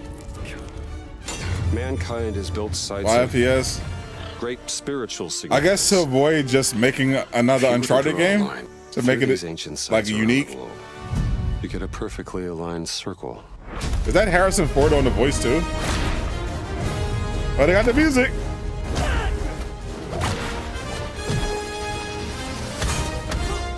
I've had run-ins with these guys before. Trust me, it ain't a walk in the park. Okay, then. Let's see if you can keep up. What do you mean if I could keep up?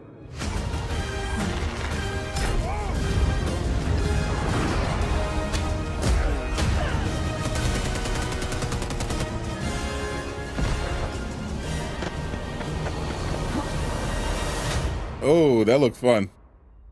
Patron of the fallen angels. protector of the... Sounds like Troy Baker. It wouldn't surprise me.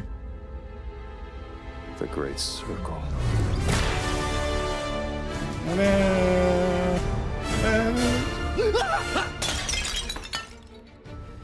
You have any idea how old that was? It's a first-person game with third-person cutscenes, but the actual gameplay is in first person. Indiana Jones is such an iconic character, and he means so much to so many people. Everyone here at the studio has their own indie stories and memories. Most of us grew up with his adventures and have been fans of the movies and the character for years. He's a brilliant archaeologist, he's a charismatic everyman, he's passionate and determined. And for us, he's synonymous with adventure. Now we have the opportunity to tell a new Indiana Jones story for a modern gaming audience. Our game is all about putting you in Indy's shoes, letting you see and feel what he sees. I hate that term. For us at Machine Games, we do that best through first person. It's the ideal perspective to bring you into the rich, exciting, and interactive world we've built. It looks good, we but believe that being up don't say close modern and audience. personal to the That means adventure something is key, different now. making each action feel like your own. Whether it's cracking your whip, solving puzzles in ancient temples, or seeing your knuckles go bloody in a fist fight. This actually looks All of these fun. moments are much more intense in first person. But we still want you to have those moments. Seeing his iconic silhouette with the hat and the whip, and so for things like cutscenes and environmental traversal, we pull the camera back for a third-person view. Indiana Jones and the Great Circle is set between Raiders of the Lost Ark and The Last Crusade. When our game begins, Indiana is working at Marshall College. He wakes up in the middle of the night to the sounds of a break-in and rushes to confront the thief in the college museum. The mysterious giant of a man makes off with what seems to be a historically insignificant artifact, sparking Indiana's curiosity. Is that Tony Todd? Who the hell are you? Following the trail, Indiana heads to the Vatican, hoping to learn why I think this that's Tony particular Todd. relic was stolen, and discovers that things aren't what they appear. He starts pulling at the strings of a mystery, and it all unravels until My he boy has no Tony choice Todd, but to see the it through goat. to the end, whatever the end My may be. goat Venom. On next plane to Rome. Stop. Need help. Stop. Candyman in the building. Yo, they definitely cook with this. We always talk about how clever Indiana Jones is. That had to be one of our guiding principles. When All we were right, I'm thinking sold. about I'm sold on the type of game. we were making. Tony Todd's in it. I'm sold. Using his wits to get through the situation. The most authentic Indiana Jones experience we can make is the one that makes you think first. Getting the hang of this. Sure, there will be some obstacles that will be more easily overcome with the revolver or a gun taken from a disarmed guard. But I think most of the time you'll have more fun, and to be honest, a more genuine indie experience by finding more clever ways to solve a problem. We always want to be offering more solutions, whether it's trying a different path through the environment to get around enemies, observing enemy patrols and using them to your advantage, This looks fun. or using the tools at your disposal, like the whip. It's The an graphics amazing are crazy. global adventure with action propelling you through your journey. We have these really diverse environments for you to explore. Indy's journey will take him to the forgotten temples of Sukhothai, the pyramids of Egypt, the snow-peaked Himalayas, and beyond. We look carefully at each location and the time period the game is set in, and we're trying to make it as authentic and accurate The puzzles are gonna humble you, just We know it. love Yeah, probably. creating rich, vibrant worlds, and in this game, we also had the goal of I don't making like- I'm it not a feel puzzle guy. like a true cinematic Indiana Jones adventure. One I of might the have biggest to- ways to do that is with the music. Get good for the sake of this game. John Williams is the original composer for the indie films, and we're really lucky to have found Gordy Hub, a composer who's been able to capture Williams' essence with his score for The Great Circle. Yeah, the score sounds crazy. We also take a very movie-like approach to things like cinematics. We're very physical with our production style. We use a lot of stunt actors. You'll get this on your son's Xbox. Things like this help us bridge the gap. Yeah, this between looks like making a this looks like a W. and making a movie. Your girl does all And the of course, puzzles for our you. characters do There a you lot go. to help bring the world to life as well. Next to Indy, I was gonna look up the puzzle guide in 10 minutes. Hell yeah. Where Indy is pursuing answers just for the sake of curiosity, Gina has a personal stake in getting to the bottom of the core mystery. Gina is an investigative reporter who has a lot riding on this adventure. She's been tracking a lead for some time, and now she's found an ally in this determined Bro, what is up with her drip? professor. Their paths are intertwined, and they'll need each other in order to get to the bottom of this mystery. Her fit is terrible. Okay, then. Let's see if you can keep up. Fine. What do you mean if I can keep up? We always love our villains and think we might have found our favorite one yet in Emery. Those stunt actors that have fun. He's this intensely psychological. Studio should make a Star Wars game. He's obsessed with the human mind and manipulating it. He's highly intelligent and the perfect foil for Indy. They're both brilliant people, compelled by their passions and obsessions, but driven down wildly different roads. He creeps up on you and gets under your skin like he gets under Indy's skin. It looks just like Harrison Ford. That's so good. In the sense of Africa. One of our mottos for Indiana Jones and the Great Circle is adventure first. But in every indie adventure, there are always those moments where he finds himself in the action. That's been one of those balancing acts for us, and we've ended up with this sort of hybrid experience that mixes melee It's combat. better come to PS5. You're right. How you approach any given situation is up to you. You Ain't no choose way. to sneak around an enemy patrol, or maybe you'll just pick up a shovel and whack them on the back of their head. And when you can't use your wits, you got Indy's most iconic tool. The whip. Just like you see in the movies, one of our goals has been to make the whip as fun and multi-purposed as possible. We want it integrated into every aspect of the game. Oh, You look can at the use stunt it guys as a doing the traversal whip. tool to make your way around the environment. You can use it as a distraction. And yes, you can absolutely use it in combat. Everything you'd expect from Indy's whip. And hopefully a little bit more. That looks Puzzles a are lot of key fun. feature in our game. The I'm going spirit crazy of with the discovery whip. is so important to Indiana Jones. Obviously, there are a handful of puzzles on the main path, but a lot of the puzzles are optional and are just there for the players who want to experience them. This is definitely going to be on Traps, PC. Small secrets, and hidden puzzles that blend right in with their surroundings. One thing I love about This our is game is the this level is of going to be interactivity that we an have. Xbox We have and this a world of PC mystery game. where anything could potentially hide a secret. The more Maybe you Game look, Pass. the more you'll discover.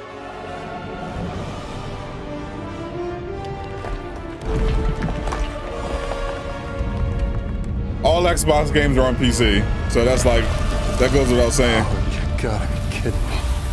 But this will probably be on Game Pass as well. I want to thank you all for joining us for our big reveal of Indiana Jones and the Great Circle.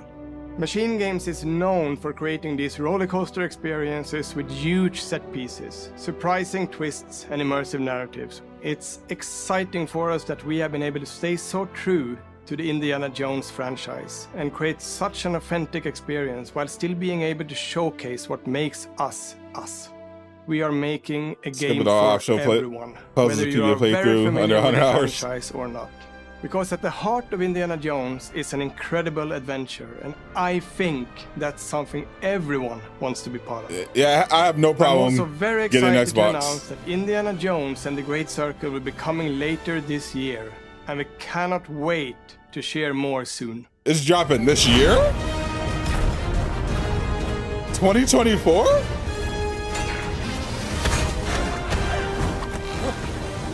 Oh yeah, this is definitely the year to buy an Xbox.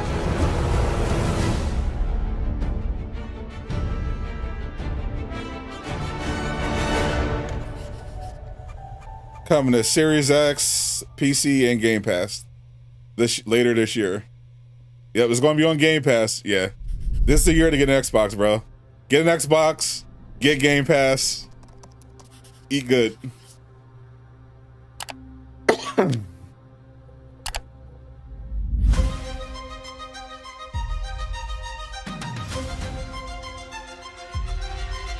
End of the year, gotta be the end of the year. Should I take one? Because they didn't even give a time frame. Developers. Our mission here at Ninja Theory is to craft Outside of life-changing 2024. game-changing tech. Like Hellblade is May. Core to the vision Aura of is Aura fall. our philosophy of rule how you want to rule. Avowed is summer, I think. Stay happy. Avowed is fall. Creating an immersive The experience like the Pokemon Avowed game is anchored in the summer. world we build. You aren't just And they playing just as for in Indiana Jones you is are 2024. Indiana Jones. So it's probably late 2024. My name is Masaru Oyamada. 今作はアクション RPG 聖剣伝説のアク Please ショ release ン部分 footage. が Yeah, 強化されています。 definitely do that. No, they definitely cook.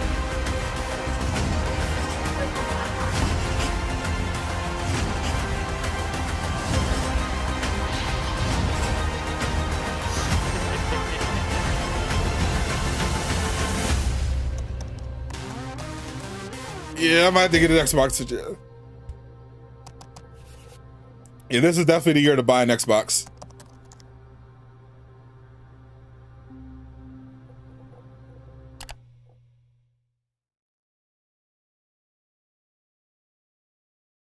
Next on, we're going to switch over to the Twitch side.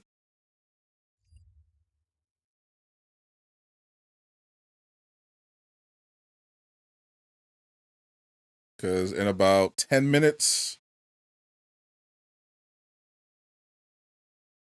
we're going to have the Elder Scrolls 6 showcase.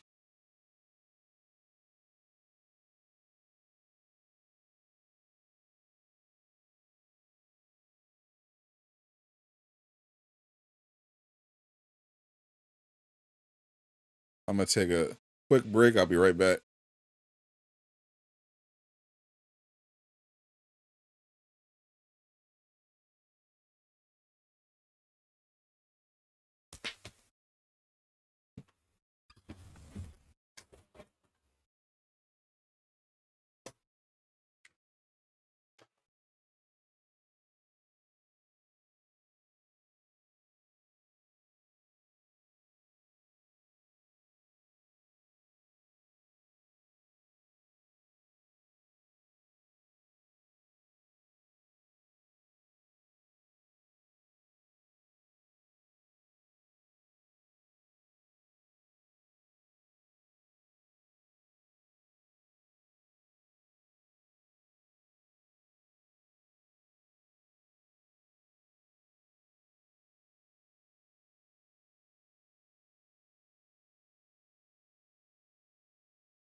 That's actually funny.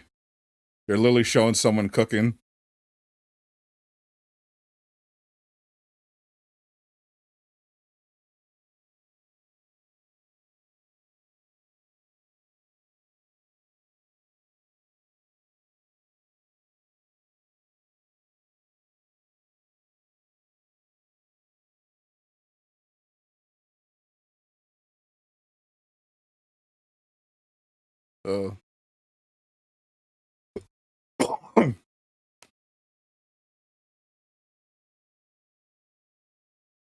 Not as obviously a lot of hype around Elder Scrolls 6.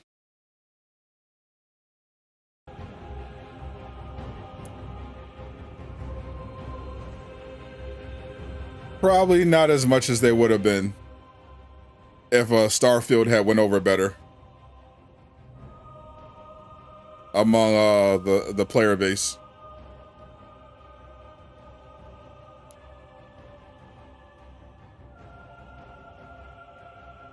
But still, a lot of people looking forward to seeing what they got.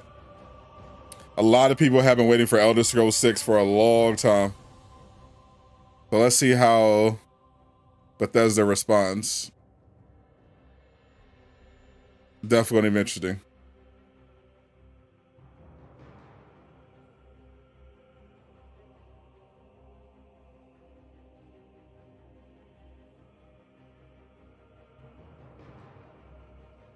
Just realized you're behind 46 minutes. Holy.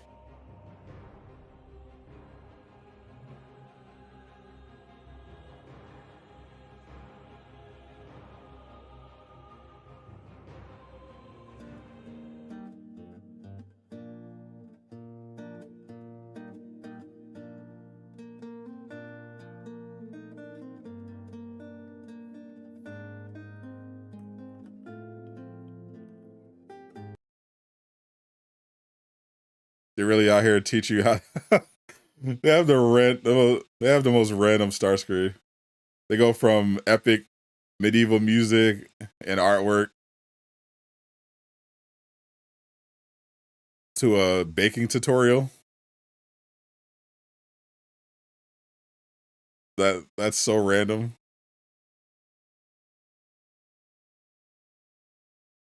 I mean, it looks good, but still, that's so random.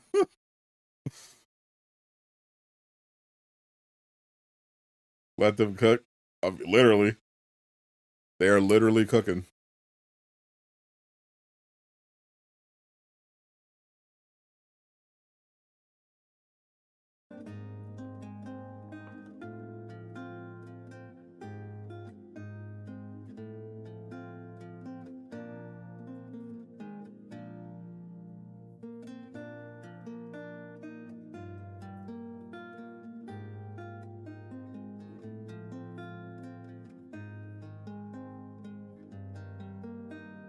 Looks like it's going to be good. I'm getting a little hungry just watching.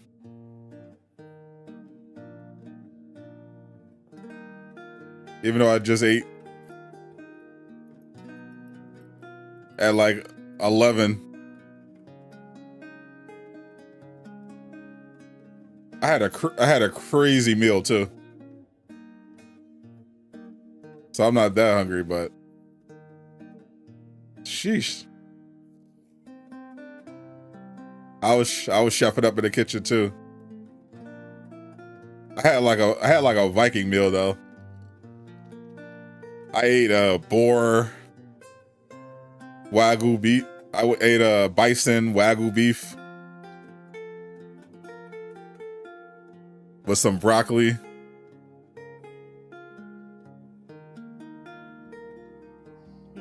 Well, it certainly looks like you enjoyed that food, my friends. Thank you so much for joining us today. I hope that the meals that we were able to provide keep you in the fight just a little bit longer in your upcoming adventures in Tamriel, and I look very much forward to hearing of all of your epic adventures and quests. But my time is at an end right now. Thank you again for joining us today. Let's see what the future has in store in the Elder Scrolls Rosie, good. 2024. Yeah, I decided to switch it up today. I ordered bison, Be safe out there. grass-fed beef, wagyu beef, and venison. I'm gonna have venison on the weekend. I'm saving that for Sunday.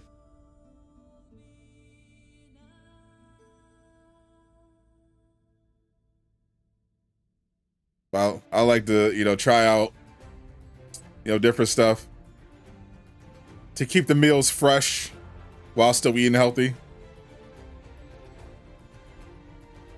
I think I'm gonna order some wild boar next time.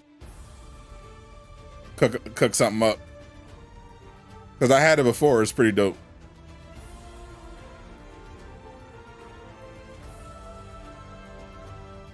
And I want to try some more bison. I like bison.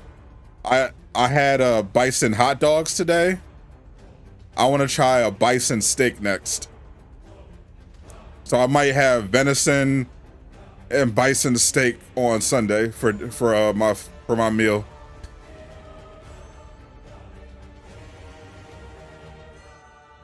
Really like King Shark. Holy.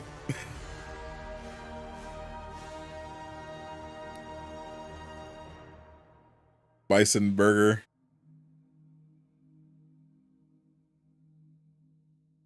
Yeah, I wanted just a nice slab of bison.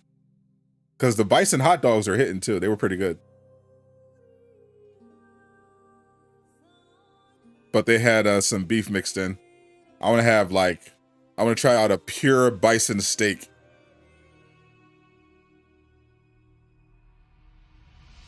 I got a local place that delivers.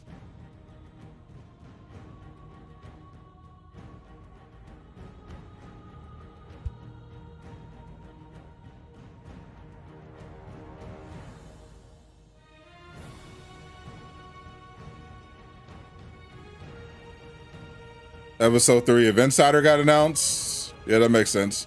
I assumed it was going to be next week because they got the streamer event tomorrow.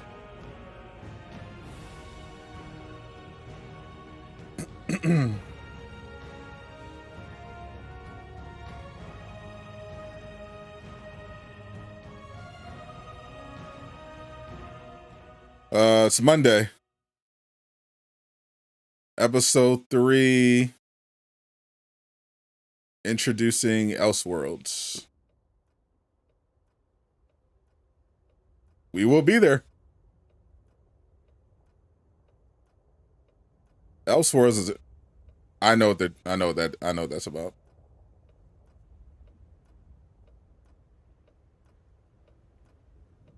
I know exactly what that's about. I mean, they already said before they were going to talk about post-launch content on episode 3. And they gave us a tease of that Joker DLC, so I know exactly what they're talking about. What's up, Emily Dreams? Welcome. How you been? Good time to be a gamer? Oh, for sure. Not a great time to be a game dev, especially if you work at an Embracer group. But great time to be a gamer, for sure. Or someone who makes content about games. Here we go. Elder Scrolls 6. Welcome everyone to the 2024 Elder Scrolls Online Global Reveal.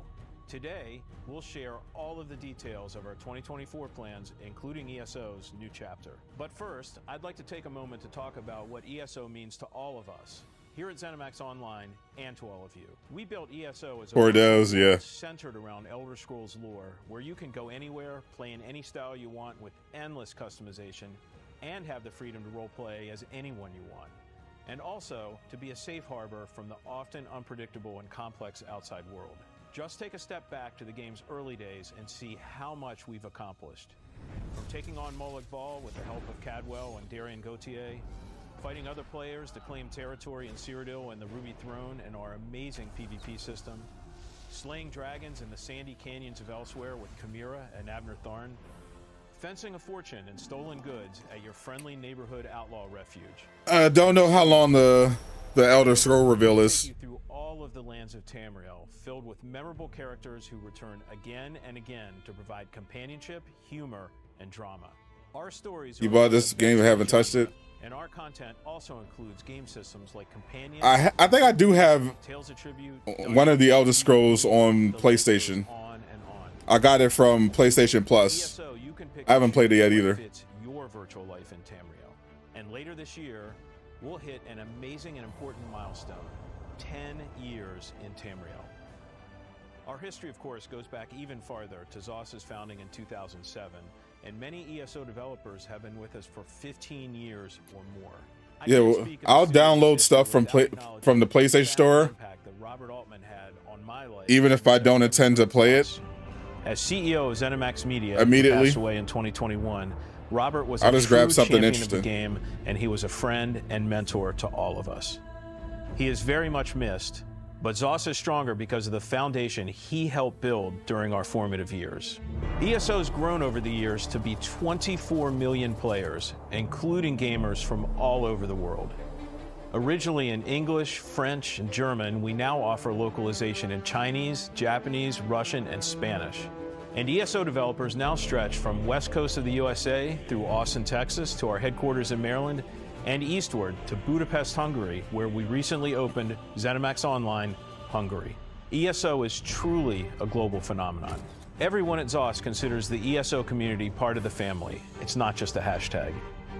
That feeling of caring and connection begins in our studio, and I'm very proud to be part of it. Remember that ESO launched in April 2014, but that was just on PC. It launched on Xbox and PlayStation in June 2015. So, we're celebrating our 10-year anniversary over 15 months in 2024 and 2025. Expect community events around the globe. We announced the first of these already. It's in the Netherlands this coming spring. Thank you to everyone who signed up already. We'll have another large community event in 2025 in the Baltimore, Washington area of the USA to mark the 10th anniversary of ESO's console launch, and a few more events sprinkled between them. We will post information on all of our anniversary celebration plans on social media and ElderScrollsOnline.com. The team has prepared special 10-year anniversary rewards for many of our endgame events happening in 2024 and 2025. Some you can start earning right now. Stay tuned for details.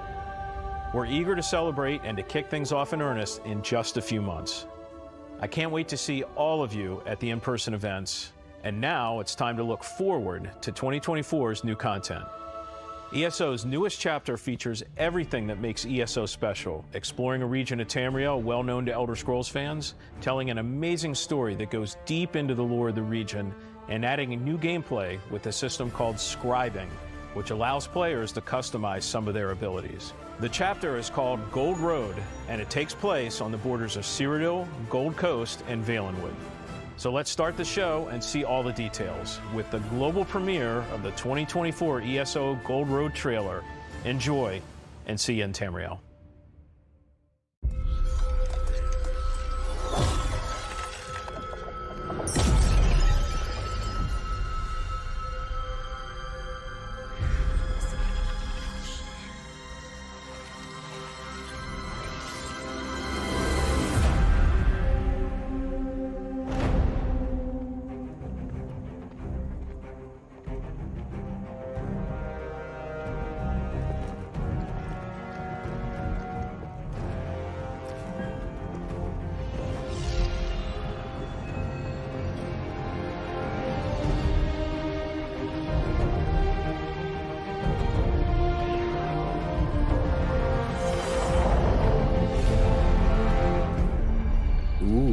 Fancy. You missed a very great Indiana Jones presentation.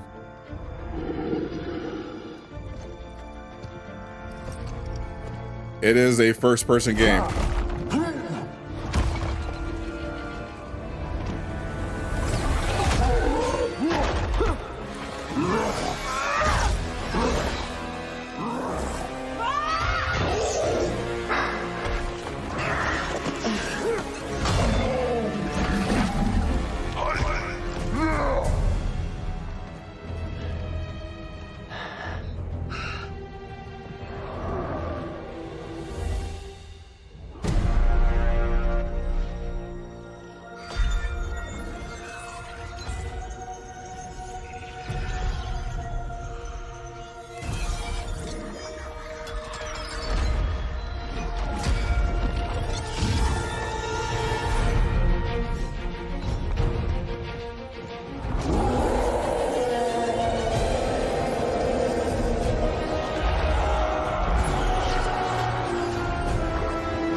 I can't wait till we have games that actually look like these cutscenes. Like true RPGs that look like these cutscenes. That's gonna be amazing.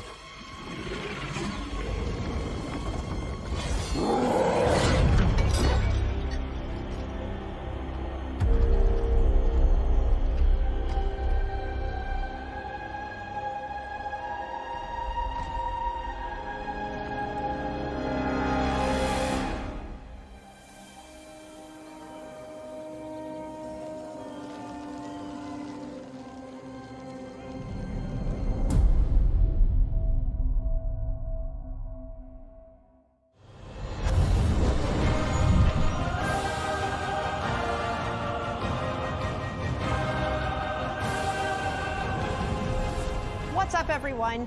You just saw the world premiere trailer for our upcoming chapter, The Elder Scrolls Online Gold Road. I'm Gina Bruno, ESO Senior Community Manager, and today I'm joined by The Elder Scrolls Online's own creative director, Rich Lambert. Hey everyone, I'm thrilled to be back again for this year's ESO Global Reveal, and boy do we have a lot of exciting things to share with you all. The team has been working super hard on 2024's new adventures and features, and it's going to be another amazing year for The Elder Scrolls Online. Well, the truth is, the team's been working super hard for the past 16 years. And Rich, you and I have actually been here from the very beginning in 2007. It's wild looking back for sure. I remember the days of being able to fit the entire team into a minivan and all go out to lunch together. A lot has changed since then, and now we're suddenly about to celebrate 10 years of being live, with 40+ major content updates and a community that literally spans the globe. It's amazing how much we've done, and it certainly doesn't feel like 16 years have passed already. And now that we're looking ahead to what's coming in 2024, why don't you start us off with an overview about this year's adventure and story? Last year, we saw players explore the Telvanni Peninsula and Apocrypha zones, and delved into a story surrounding the Prince of Knowledge, Hermaeus Mora, and master the magics of the Arcanist class. This year, we're inviting players to venture into a Colovian region known as the West Weald. And this region spans the western borders of Cyrodiil to the north and the eastern tip of Valenwood, and many Elder Scrolls players Beautiful will probably demigod murals in recognize your this location LA home. from Test 4 Oblivion. In our time, a dense jungle has suddenly appeared overnight along the 10 years. Valenwood border, and the whole region is suffering from 10 a years rise is crazy. in attacks from a mysterious new kind of Daedra. So the news DC Universal Online is still going too. too. Played Oblivion, but there's something big going on behind the scenes that's causing all this chaos. We're doing something we've never done before in ESO, and we're introducing a whole new Daedric Prince. That is a really big deal. It is, and we are really excited about it. The Gold Road storyline focuses on the return of a forgotten prince named Athelia, and it was great to be able to work with BGS to bring our vision for this new power to life, and we think folks are going to love what we've created. In last year's Necrom chapter, we dropped a major cliffhanger. Mysterious forces discovered the existence of this forgotten Daedric prince, Athelia. In Gold Road, you'll discover that prince is now free, with dire consequences for all of Tamriel. I don't want to go into too much detail yet, because we'll be diving deeper into the story shortly, but this is really big, and we are very excited to see how our community reacts as they learn more about Athelia and her allies. All right, so we have a new zone and a story about the return of a long-lost Daedric prince. But there's something else arriving with the Gold Road chapter that Matt touched on that our players have been asking about for a long time, and that's scribing. Yes, and this is definitely something that the community has been asking about for years at this point. This chapter's big new system, scribing, is a way for players to customize their character builds. It's our take on a precursor to the spellcrafting systems from previous Elder Scrolls games, with some tweaks to balance to ensure that it works with our game's combat. So why don't you talk a little bit about how this system works? What does it actually allow players to do? With scribing, players tap into the fundamental elements of magic by unlocking special skills that they can then customize in many different ways. You'll be able to change things like the way a skill interacts with the world, its unique effects, and more. There's also many ways to customize these unique abilities, allowing players to further tailor their builds to their unique needs. We'll go into a lot more detail on scribing a little bit later, and we'll have a lot more info throughout the year, but we're very excited about this system, and it's really another way players can truly play the way they want to play. Well, we clearly have a lot to cover throughout the show, so let's dig in. In the past, we've told stories that feature Daedric princes, emperors and tyrants, heroes, and all sorts of legendary monsters. Since our launch in 2014, we've continued to add to ESO's legacy with new stories that build upon and even add to Elder Scrolls lore in all new ways. And this year's tale is no exception. So let's kick things off with the lead for this zone, Ed Stark, who is going to share more about the new chapter's main storyline, including the Forgotten Prince. Hello, everyone. I'm absolutely thrilled to talk to all of you about the story and the adventures you'll experience in the new Gold Road chapter. I was the lead for the High Isle and Greymore chapters, as well as the Murkmire DLC, and I'm having a lot of fun adding to the Elder Scrolls universe. Every part of Tamriel is unique and has its own emergent storylines, and Gold Road is no different. The West Weald region lies just east of the Gold Coast. Ruled by the Colovian Count Calantius, it is an independent nation allied to the Imperial forces currently occupying nearby Cyrodiil, and it is under attack. Sweltering jungles replaced a third of the Westweald seemingly overnight. While the Wood Elves in the region seem friendly and as bemused by the situation as the displaced Imperials, Count wants to find out what happened and how he can keep from losing any more of his realm. Surprisingly, however, this Dawnwood jungle overgrowth isn't the most pressing concern for you and your fellow adventurers. Laramil the Wise, an ally of Hermaeus Mora, is back. She's investigating manifesting a Suicide Squad anniversary showcase in 2034. Yeah, let's go. Imagine. Laramil reveals that scions of Ethelia are searching the Imagine we're Westworld still getting forward, Suicide Squad wreaking updates havoc in the region. They believe in that the Forgotten Prince 2034. had That'd be some insane. connection to the aliens who once dwelt in the ancient ruins scattered throughout the zone. These scions are desperate to help Ethelia recover her memories and powers. Games lasting and this long show is crazy. No mercy to anyone who gets in their way. Reality itself is under attack, and no one knows exactly how or why the Forgotten Prince Not many has games have this returned. kind of longevity. It's been a very long time in any Elder Scrolls game. Like you got Elder Scroll, the nature of a new Daedric Prince. World of Warcraft, What effect will the appearance of this long-forgotten prince DC Universe have on the Online. Westweald, Tamriel, or But Nirn that's crazy. itself? How indeed can a Daedric prince be forgotten? More importantly, how can you, the adventurer, counter Athelia's effect on the Westweald? I want to have that. I want to have a superhero I'm game. not going to tell you. At least not yet. You have to play Gold Road. A truly to find great out. superhero game. But don't worry. In addition to the eccentric Laramil With the this Wise, type of you have longevity. some new and returning allies to help you. That's why I really unravel do hope these Suicide mysteries. Squad succeeds. There's Baragon, ex-adventurer and brother to Evely Sharparrow, and Tribune Aaliyah Idolus, a brash clothing Since we're not getting that working for Count that multiplayer Calantius. Spider-Verse game ain't happening. Outside the main story, we're bringing back the vampire Fëanorian of the Raven Watch, Khajiit investigator Mizik Thunderboots, and a few other fan-favorite allies to Star also Trek help Online. you in your journeys. There's political intrigue rivaling the tales told in Orsinium and High Isle. Supernatural threats on the same scale as Somerset and Greymore. Assaults on the Westweald as powerful as any fiery dragon attack in Elsewhere or Daedric Dark Anchor invasions from the base game long Bro's ago. mustache is Players actually can goated. choose how they progress the main story of the Gold Road as well. There's a non-linearity to the questline similar to that presented in Hrothgar and Necrom. You'll have to follow the threads to see just where You can they tell take he's you. like And over a everything hardcore is the threat of Elder the Scrolls forgotten player. Daedric Prince. Like and he her lives this. minions. There's something for everyone, all along the Gold Road. I'm looking forward to seeing how you fare. I own a Good luck PlayStation and happy 5, hunting in the a Westweald. PlayStation 4, and an Xbox 360. Since ESO's launch, we've added a ton of new areas for players to explore across all corners of Tamriel and even the realms of Oblivion.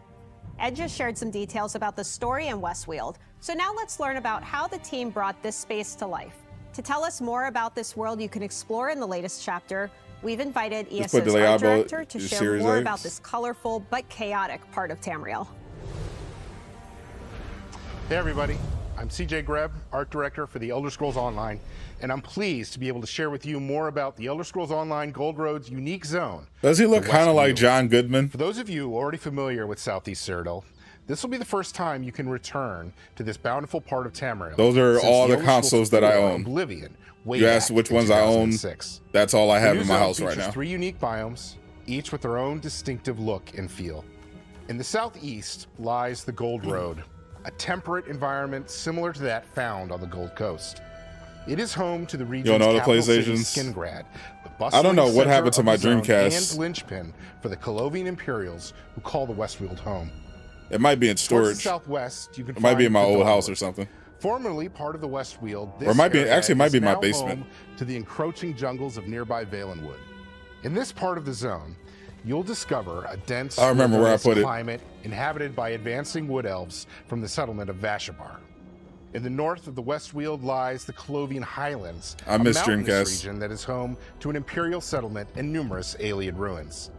The highlands' rocky soil and dry climate is ideal for the region's famous vineyards. When designing this new zone, the team wanted to capture a region undergoing a dramatic Truly ahead of change. its time. And generally, we try to make every zone in ESO feel unique, so much so that a player can instantly recognize what zone they're in merely by looking around. Combining these ideas lets us paint the biomes in the bright colors of seasonal change. Highlights of orange, red, and yellow punctuate the Westweald, giving the entire region an autumnal feel. Classic Colovian architecture inspired many of the zone's structures. However, the Colovian Imperials of the Westweald are wealthy and cosmopolitan, so the art team imbued some high-end motifs and designs throughout. Although this, of course, changes the first. I don't really care about modern Nintendo. As you explore the zone's rolling hills, I played crags, the original Super Nintendo, you'll encounter many the Game Boy Color and the Game Boy sizes and Advance, shapes, and have an opportunity and Nintendo to delve 64. deeper into this part of Tamriel's ancient history. We got I to have a wasn't- little fun here as we I wasn't consider interested these enough to alien buy a ruins less GameCube. spoiled than other similar locations. I thought the you may Wii was already have trash. visited. As a result, there are structures And I didn't want it architectural on pieces Nintendo of alien Switch. culture you've never seen before. Because I had gotten away from handheld Speaking of gaming. things you've never seen before, the dense, humid forests of neighboring Valenwood seem to have taken over a significant portion of the Westweald practically overnight. This consumption of traditional Colovian territory never plays is Xenoverse. cause of some concern for the Imperials, as you might imagine. Even more alarming is the Wildburn. Don't really care a about your volatile Xbox, area but you'll that boot it up tomorrow to separates check out the Dawnwood Palworld. from the Yeah, I heard Colovian Palworld Highlands is and legit. Gold Road, comprised It of looks really sickening, good. magically twisted land and even more volatile beasts. While the land itself is changing, it is also under attack. I might have to check from a that one host out. Of new, unfamiliar foes.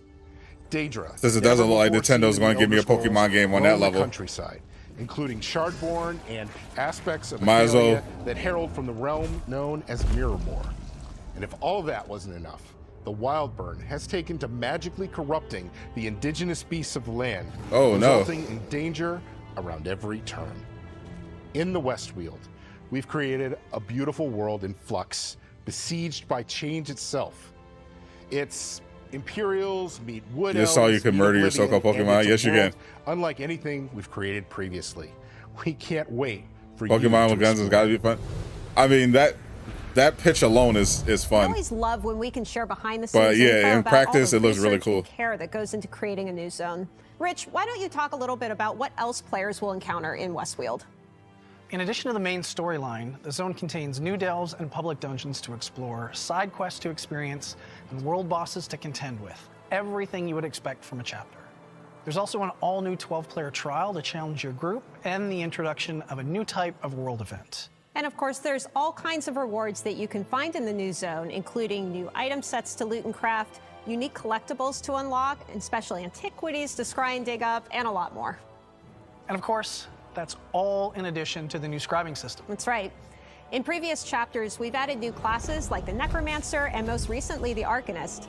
We've also added new gameplay systems that we continually update, such as treasure hunting with antiquities, our deck-building card game, Tales of Tribute, even our housing and furnishing system, and of course, companion system, which allows you to bring an ally to fight alongside with you.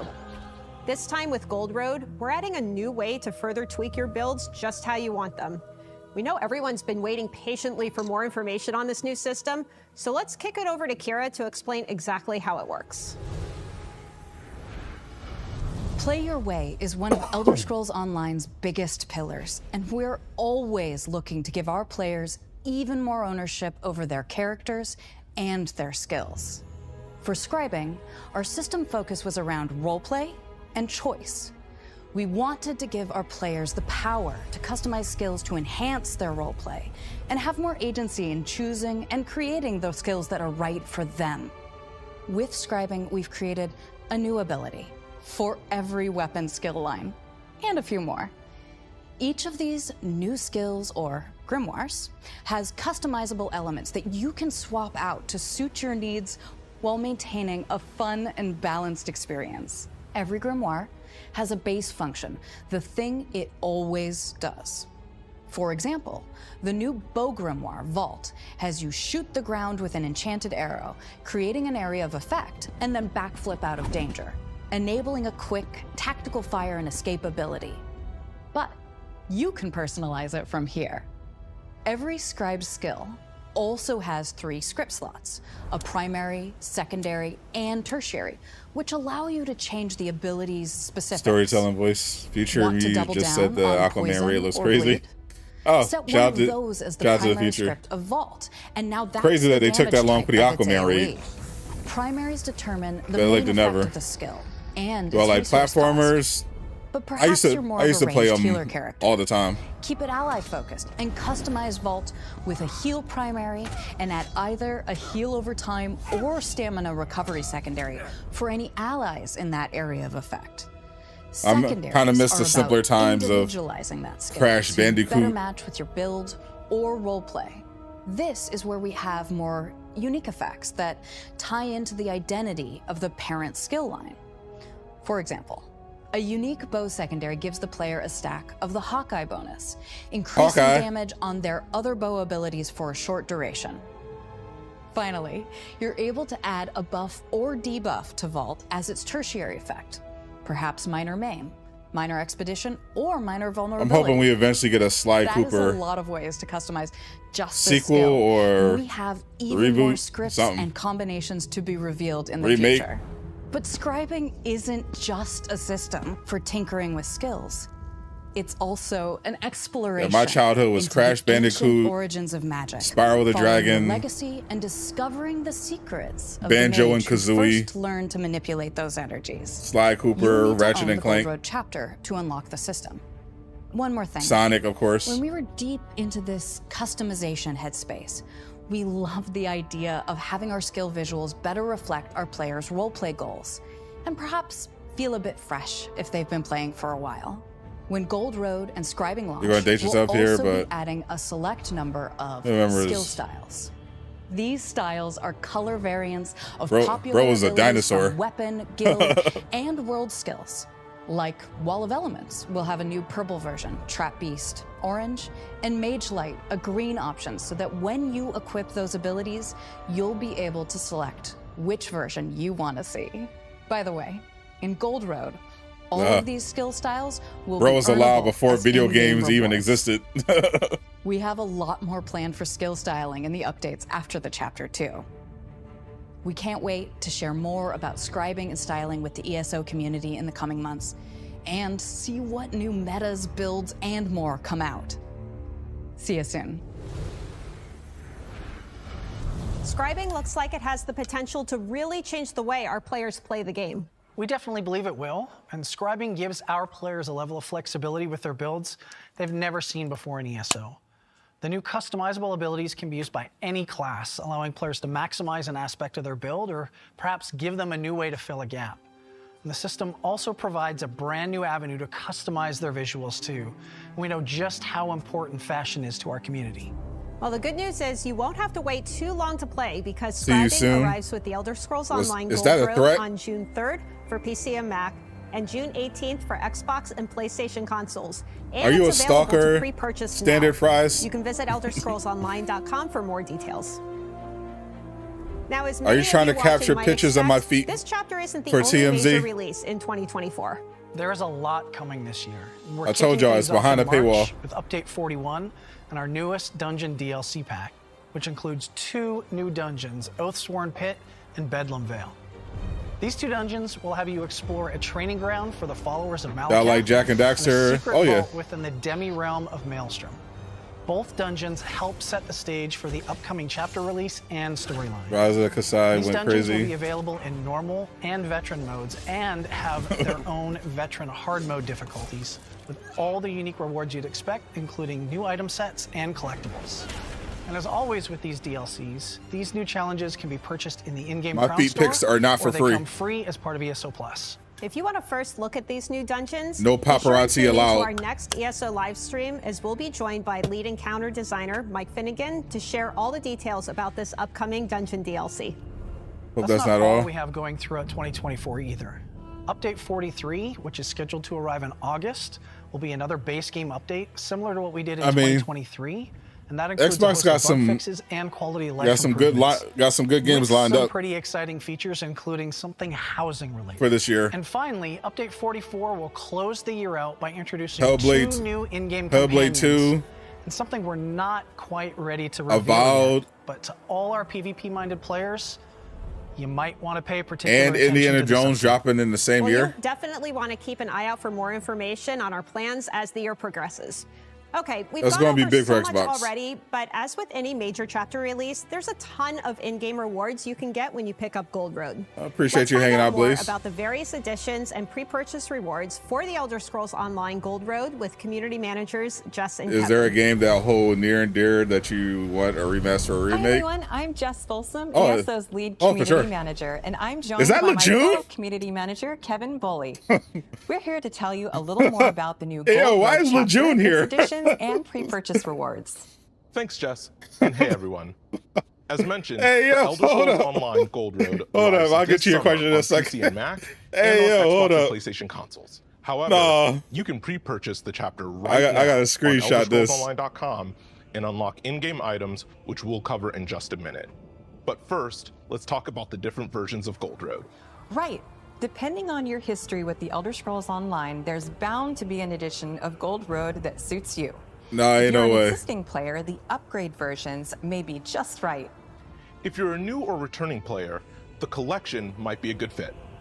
It includes the ESO base game, all 7 previous chapters, and the new Gold Road chapter at launch. That means the collection will allow you to begin your adventures in Tamriel right now, and play the new chapter once it launches. Not Lejeune selling out to Elder Scroll. I thought he was a WB guy now. Editions, which includes This man is sold out additional in-game items themed around the to Westfield Bethesda. and Skingrad regions, including a unique pet, memento, outfit style, emote pack, He's- and first of its kind Le Trader. mount, all of which are granted at They chapter threw him that launch. little bag. He jumped right to Whichever Elder edition of Scroll. Gold Road you choose, there are several pre-purchase rewards you can unlock. These include I thought he was a striking new Suicide Squad guy. pet, and crown crate Nah, delivered that's- at launch, and instant in-game access to the spectacular Wolf mount. For a limited time, if you pre-purchase Gold Road, you'll get instant access The game I really to this want matching them to bring back is we was talking about this earlier. Purchase the Matrix, Elder Scrolls Online Matrix Gold Path to Road Neo, right now on ElderScrollsOnline.com and Fable or 2. select retailers for PC and Mac, Xbox Series X and S, Xbox One, PlayStation 4, and PlayStation 5. Of course, we have a lot of exciting releases, in-game events, and community I fun had to get a lined up for the screenshot. Elder Scrolls Online between now and chapter launch 2. You'll be able to explore 2 new dungeons launching along with Update 41. No, that's crazy. You can get a first look at these new dungeons and Update 41 Let Elder by helping Scrolls. us test it all on the PC and Mac public test server in just a few days. Then, this spring, ESO will introduce the prologue quest for Gold Road. This free quest line sets up the events of the upcoming chapter and is available to anybody who owns a copy of the Elder Scrolls Online. Yeah, If they you'd got like to check out 68,000 some of people ESO's watching past DLCs the and Twitch stream. chapters for free, then now is your chance with the ESO Plus free trial, live right now on all platforms. There's also a ton of fun in-game events lined up over the next few months, including What's the coming to now PS5? live Guilds and Glory celebration, then the White Strikes Mayhem PvP event, and of course, Final the Fantasy fan VII favorite Rebirth. Jesters Festival. Starting right now with the Guilds and Glory celebration, Rise of the you can Ronin, earn the Moloch Ball Illusion Stellar Imp Pet, Blade, as well as its morphs over the course of 2024. It's Helldivers the perfect 2. companion to get you in the celebratory mood as we head into the incredible 10th anniversary celebration for the Elder Scrolls Online. And To learn more about this Spider-Man year's 2 morphing collectible, Spider-Man 2 check DLC. out our preview article on the official ESO website. I think that's all that I know We've grown offhand in this year so for many major ways since ESO exclusives. first launched. With international community managers across 15 unique territories and 7 officially supported languages, this massive celebration of ESO and its community is our biggest one yet. And it None of will the stuff they include showed at the many Xbox in-person showcase events around the world. are coming to PlayStation. As Matt mentioned earlier, the fun kicks off with our first in-person event in Amsterdam, Netherlands, and continues all the way into 2025 with our largest in-person event in the US yet. We hope One to see you at WV one check of was them. all it took. Check ElderScrollsOnline.com Now this for the bro sold details out on our immediately. upcoming Q1 dungeon DLC, the in-game events, and You went from our 10th WB to anniversary Bethesda. plans. We have big things ahead. We can't wait for you to join us as we celebrate 10 amazing years of the Elder Scrolls Online together. No, that's funny as hell. So let's recap. We've revealed ESO's upcoming chapter, The Elder Scrolls Online Gold Road, and shared what kind of adventures and features you can expect when it launches June 3rd for PC, Mac, and June 18th for Xbox and PlayStation consoles. This includes a new zone, the Colovian Nah, we region about to known as roast the West Lejeune on Field, Twitter. which is a storyline that features the return of a forgotten prince, Athelia. And of course, Let the me- brand new let me edit scribing this, system, which screenshot allows you real to quick. unlock and customize special skills for all your characters. And don't forget, ESO Gold Road is available for pre-purchase today.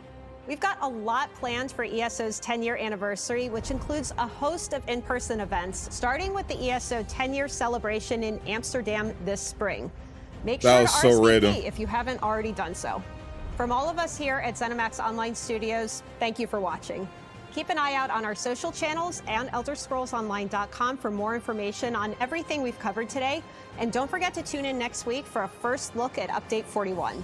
We can't wait to share more details with you on the upcoming Gold Road chapter, anniversary celebration, and more later this year. Thanks again for joining us today, and we'll see you all next time.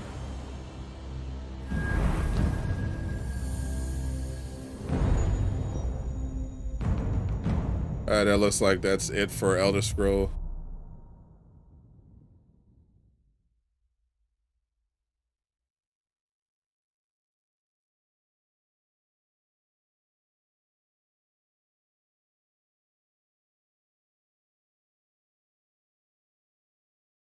Oh, that was too funny.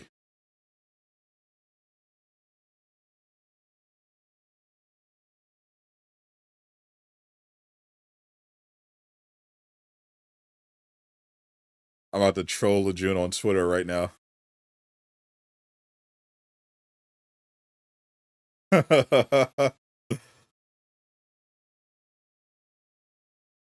I think overall Xbox had a pretty good day. That was a really good showcase for Xbox. That Indiana Jones game looks legitimately good.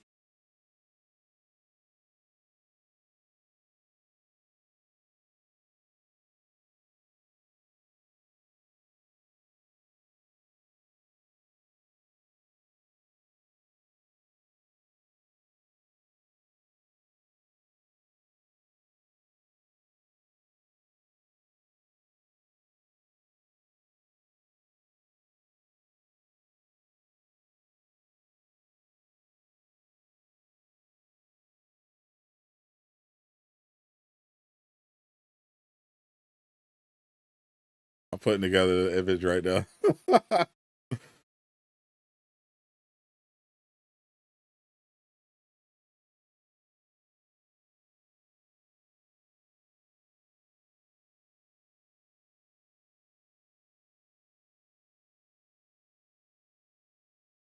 I'm about to post this right now.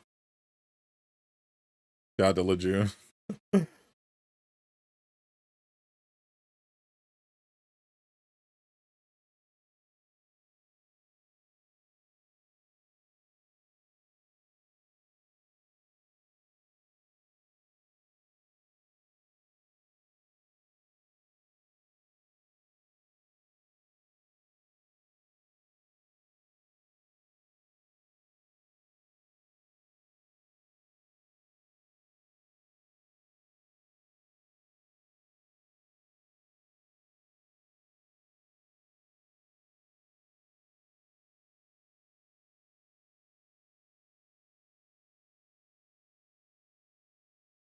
Oh, this is funny.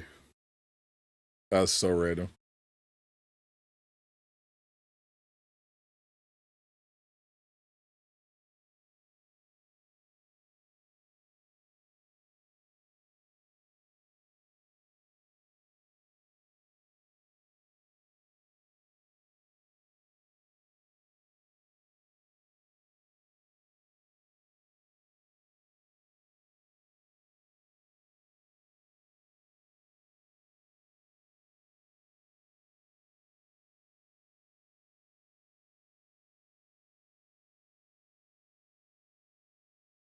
All right, I just tweeted it.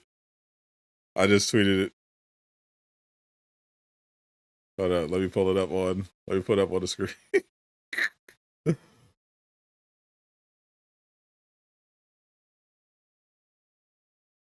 I mean, this is like I had to do it. Like, come on.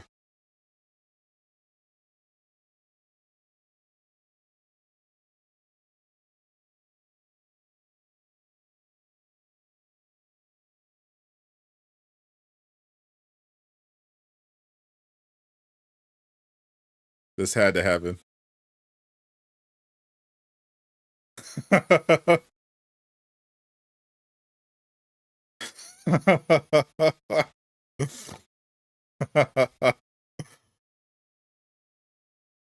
Nah, blood looked just like that was at the that was during the Bethesda Elder Scroll live stream. He's apparently the community manager over at Bethesda for Elder Scroll Online. Bro, if that's not June, that's his big brother. That's his big brother.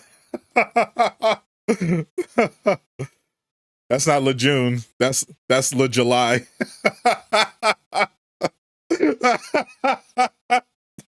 That's LeSeptember.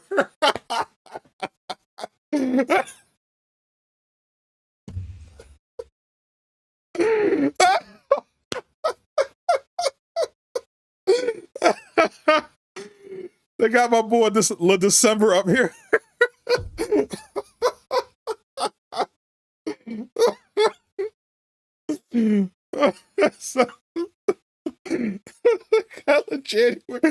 January to build it. Shut to January. Yeah.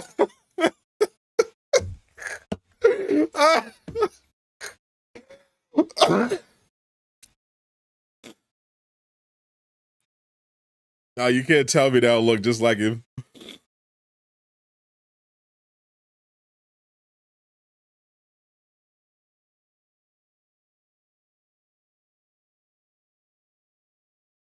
He reposted already.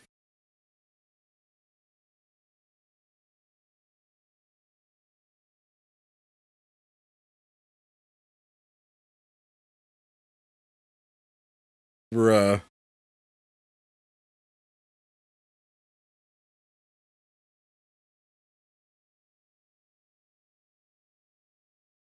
Let me pull up his video.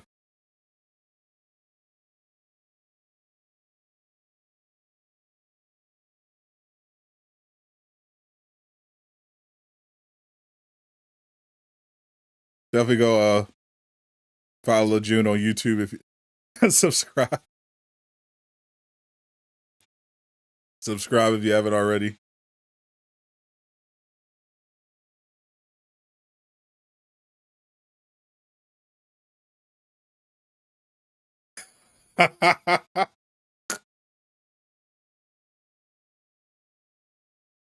Nah, ain't no way. That's crazy. Definitely Elseworlds. This is literally, we're looking at Elseworlds right now. Bro is an actual Elseworlds LeJune.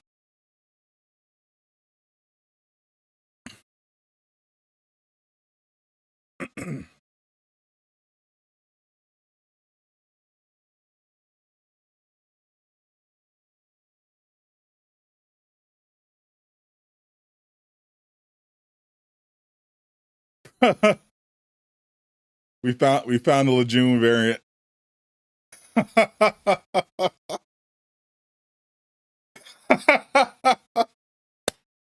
Yeah. Bizarro. We found his variant. January.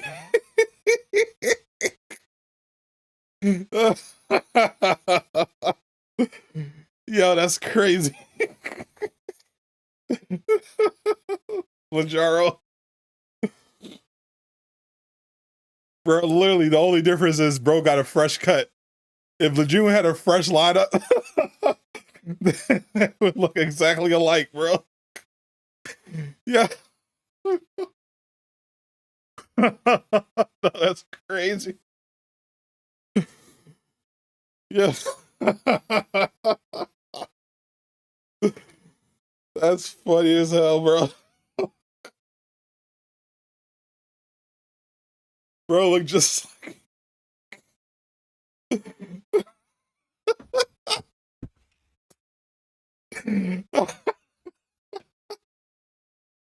Lejeune, shout out to Lejeune in the chat. Bro, I'm sorry, that was so random, bro. I was streaming the Elder Scroll Online showcase, and blood just popped up on the screen. I was like, wait a minute, is that Lejeune? Why is Lejeune on the Bethesda stream?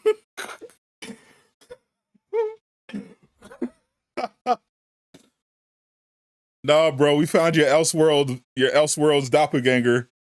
That's January. That's Lejeune. That's not Lejeune. That's July. we summoned the original. We summoned Earth 616 Lejeune.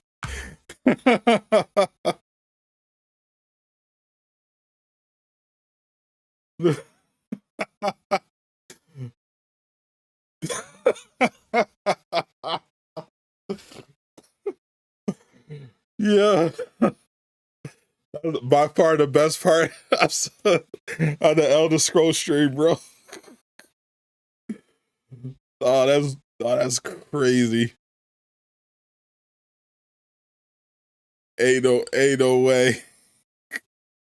That's so random.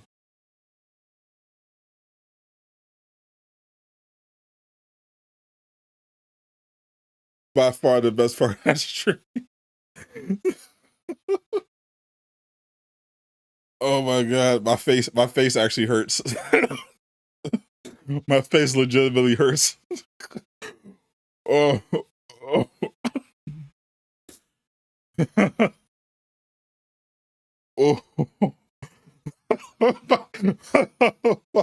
Bro. You need to touch.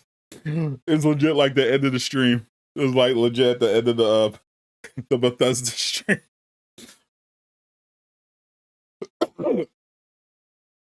I think I got it.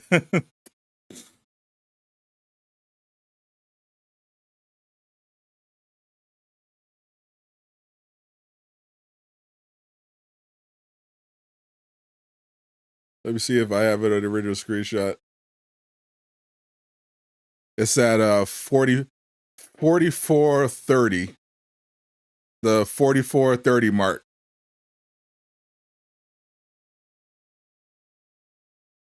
That's where I took the screenshot. 44:30. Oh my god. Oh, I need to lie down after that. Thanks for everyone hanging out. I'll be back. We'll be streaming again tomorrow. We got the Suicide Squad playthrough with all the top streamers. They're going to be doing some in-game content. And then Monday we got episode 3 of Insider. I'll catch y'all next time. So they got Sadot the Gamer. Peace. Go subscribe to Lejeune.